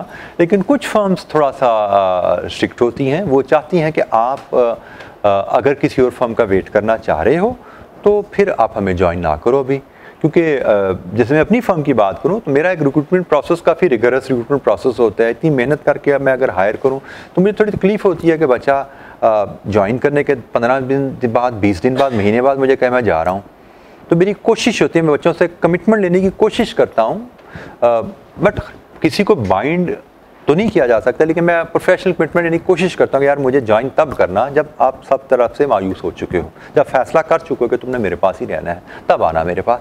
तो कुछ फर्म कहती है नहीं ठीक है आ जाओ यार, मिलेगी ऑप्शन तो चले जाना। हर फर्म का अपना हिसाब होता है, तो हर कंपनी की अपनी पॉलिसी है, तो इसमें HR पॉलिसीज़ डेविएट करती हैं, फर्म टू फर्म वेरी करती हैं। जी और जी कोई क्वेश्चन? अच्छा, ये आपको कैप से निकलते सीफैप का चैलेंज के लिए तैयार रहना है भाई। आपको आर्टिकल भी सर्च करने हैं, आपको स्किल सेट भी बढ़ाना है, CV भी स्ट्रॉन्ग करना है, और ये भी पता है कि आर्टिकल मिलते ही इंशाअल्लाह 12 महीने बाद आपका सीफैप का एग्ज़ाम है। और 12 महीने सीफैप के लिए कुछ भी नहीं होते।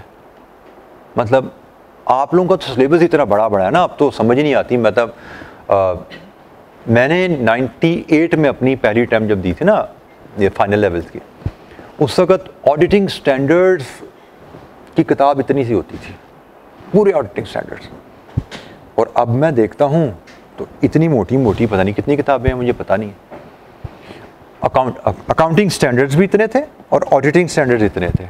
अब अकाउंटिंग स्टैंडर्ड की भी इतनी कई किताबें हैं और ऑडिटिंग स्टैंडर्ड्स की भी इतनी कई किताबें हैं। लॉ में तो चलो तकरीबन लगभग सिलेबस वैसे ही रहा होगा, बट सिलेबस बहुत बड़े हैं, और आप जब पेपर देने जाते हो तो मैंने उस ज़माने में अपने पहला मॉड्यूल पढ़ने के लिए, जिसमें मैंने रिपोर्टिंग और ऑडिट पास किया था, मैंने 11 मंथ्स स्टडी प्लान की थी उस ज़माने में। और जब सिलेबस छोटा था, अब सिलेबस बहुत बड़ा है, तो मुझे लगता है 12 महीने तो कुछ भी नहीं है।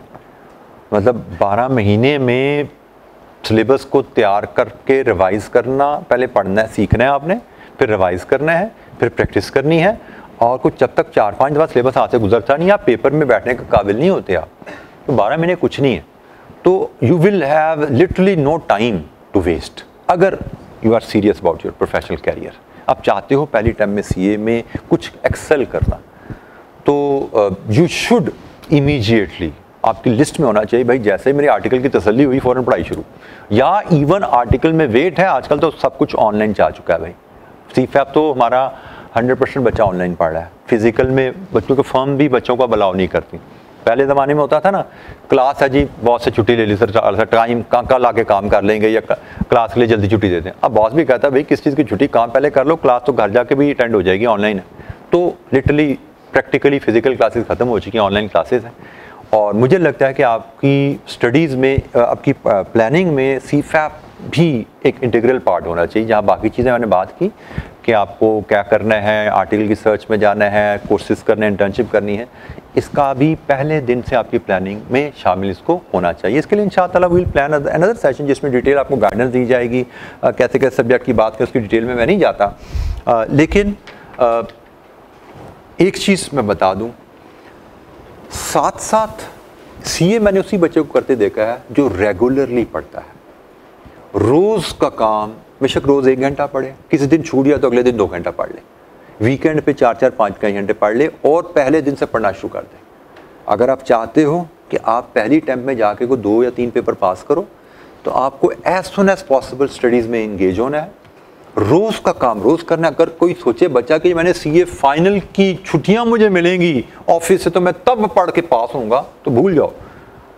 छुट्टियों में पढ़ के पास होना वाले कोई 500 में से कोई एक बच्चा होता है, एंड आई वन ऑफ दोस्त बाय द वे। मैंने पढ़ा के एक पास, 3 पेपर पास किए थे, लेकिन I am telling you with confidence कि आपको जी मुझे 4, 6, 8 हफ्ते की छुट्टियां मिलेंगी और मैं उनमें पढ़ के शुरू करूंगा और पास भी कर जाऊंगा, तो भाई 25-30 से ज़्यादा नंबर वाला बच्चा वहाँ पे 500 में से एक होता है। पास उसी बच्चे का पेपर होगा जो 1 साल पहले दिन से पढ़ना शुरू करेगा, रोज़ कुछ ना कुछ, घंटा 2 घंटे और वीकेंड पे थोड़ा ज़्यादा टाइम लगा लिया। कुछ ऑफिस में संडे ऑफ होता है, कुछ ऑफिस में सैटरडे संडे ऑफ होता है। तो जो बच्चा regularly through out the year 12 महीने पढ़ता रहेगा, वो एक्सपेक्ट कर सकता है कि मैं पहली टर्म में 2 या 3 पेपर पास करूँगा। और यही रवैया जो बच्चा रखेगा पूरे आर्टिकल के दौरान, वही बच्चा सीए अपना टाइमली कर पाएगा। और मुझे लगता है कि अगर आप सीए अपने आर्टिकल में कर लो, that is the best time. Article के बाद सीए मेजॉरिटी बच्चे छोड़ देते हैं सीए करना, क्योंकि आर्टिकल के बाद आपको, आर्टिकल में एक एनवायरनमेंट है, एक छुट्टियाँ हैं आपको कि भाई छुट्टियाँ मिलेंगी। अब आर्टिकल के बाद आपको छुट्टियाँ कोई नहीं देता। आर्टिकल के बाद छुट्टियाँ विल कॉस्ट यू। आप 1 लाख रुपए की जॉब कर रहे हो, 15 दिन की छुट्टी करते हो तो 50,000 रुपये का नुकसान करते हो। सोशल आपकी इकोनॉमिक रिस्पॉन्सिबिलिटीज़ आ जाती हैं, यू डोंट अफोर्ड दैट। आप छुट्टी नहीं लेते इसलिए कि भाई मैंने किचन चलाना है, अपने फैमिली को फीड करना है, और उस चक्कर में फिर आपकी स्टडीज़ गई। जॉब्स के प्रेशर तो और हैं, एनवायरनमेंट लर्निंग नहीं है। यहाँ पे फर्म आप पे काम कर रहे हो, आपके साथी भी पढ़ रहे हैं, एक दूसरे को सपोर्ट कर रहे हैं। मुझे भी पता है एज अ पार्टनर कि भाई मेरे स्टूडेंट पढ़ रहे हैं, मैं उनको छुट्टियां दे रहा हूँ, उनको गाइड कर रहा हूँ, उनको मोटिवेट कर रहा हूँ कि यार करो, पास करके आओ, मेहनत करो, मुझसे हेल्प चाहिए मुझसे लो, लेकिन पास करके आओ।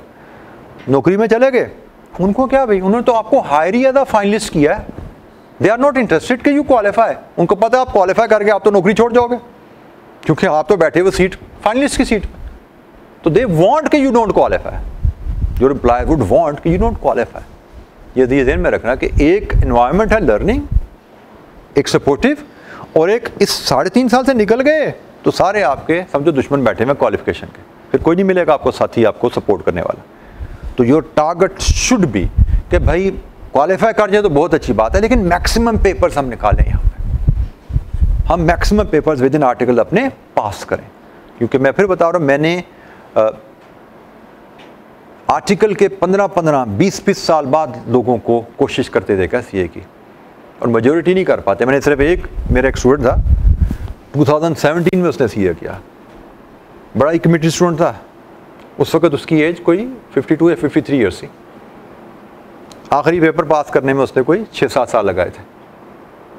मतलब जब लटक जाए ना, वक्त गुजर जाए, तो फिर इतना डिले हो जाता है। मेरे कितने ही बैचमेट्स हैं, साथी हैं, जिन्होंने सीए नहीं किया, छोड़ दिया, क्योंकि उन्होंने टाइम पे नहीं पढ़ा, नौकरी में चले गए, प्रेशर्स आ गए फैमिली के, इकोनॉमिक्स के, ख़त्म हो गई कहानी। तो जितनी जल्दी कर लो, आइडली आर्टिकल में क्वालिफाई कर जो, बड़ी अच्छी बात है।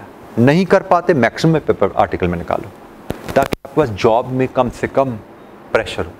एक आध पेपर रहता हो कोई बात नहीं, वो संभाल कर लेता है बंदा जॉब के साथ, लेकिन आपको जो मेरे 2-4 पेपर पास हैं, बाकी 4-6 पेपर मैंने आर्टिकल जॉब के में जाके करने हैं, फिर भूल जाओ शायद सी आपके कैरियर लाइफ में नहीं होगा, ये ध्यान में रखना। ठीक है जी, तो थैंक यू वेरी मच जी। मैंने कोशिश की कि काफ़ी एरियाज़ को टच करता चलूँ, और आई होप कि कुछ ना कुछ आपको कोई इन्फॉर्मेशन ऐसी को मिल पाई जो कि आपके फ्यूचर कैरियर डायरेक्शन सेट करने में, कुछ डिसीजन लेने में आपके लिए हेल्पफुल रहेगी। आज के लिए इतना ही। Thank you very much. अस्सलाम वालेकुम।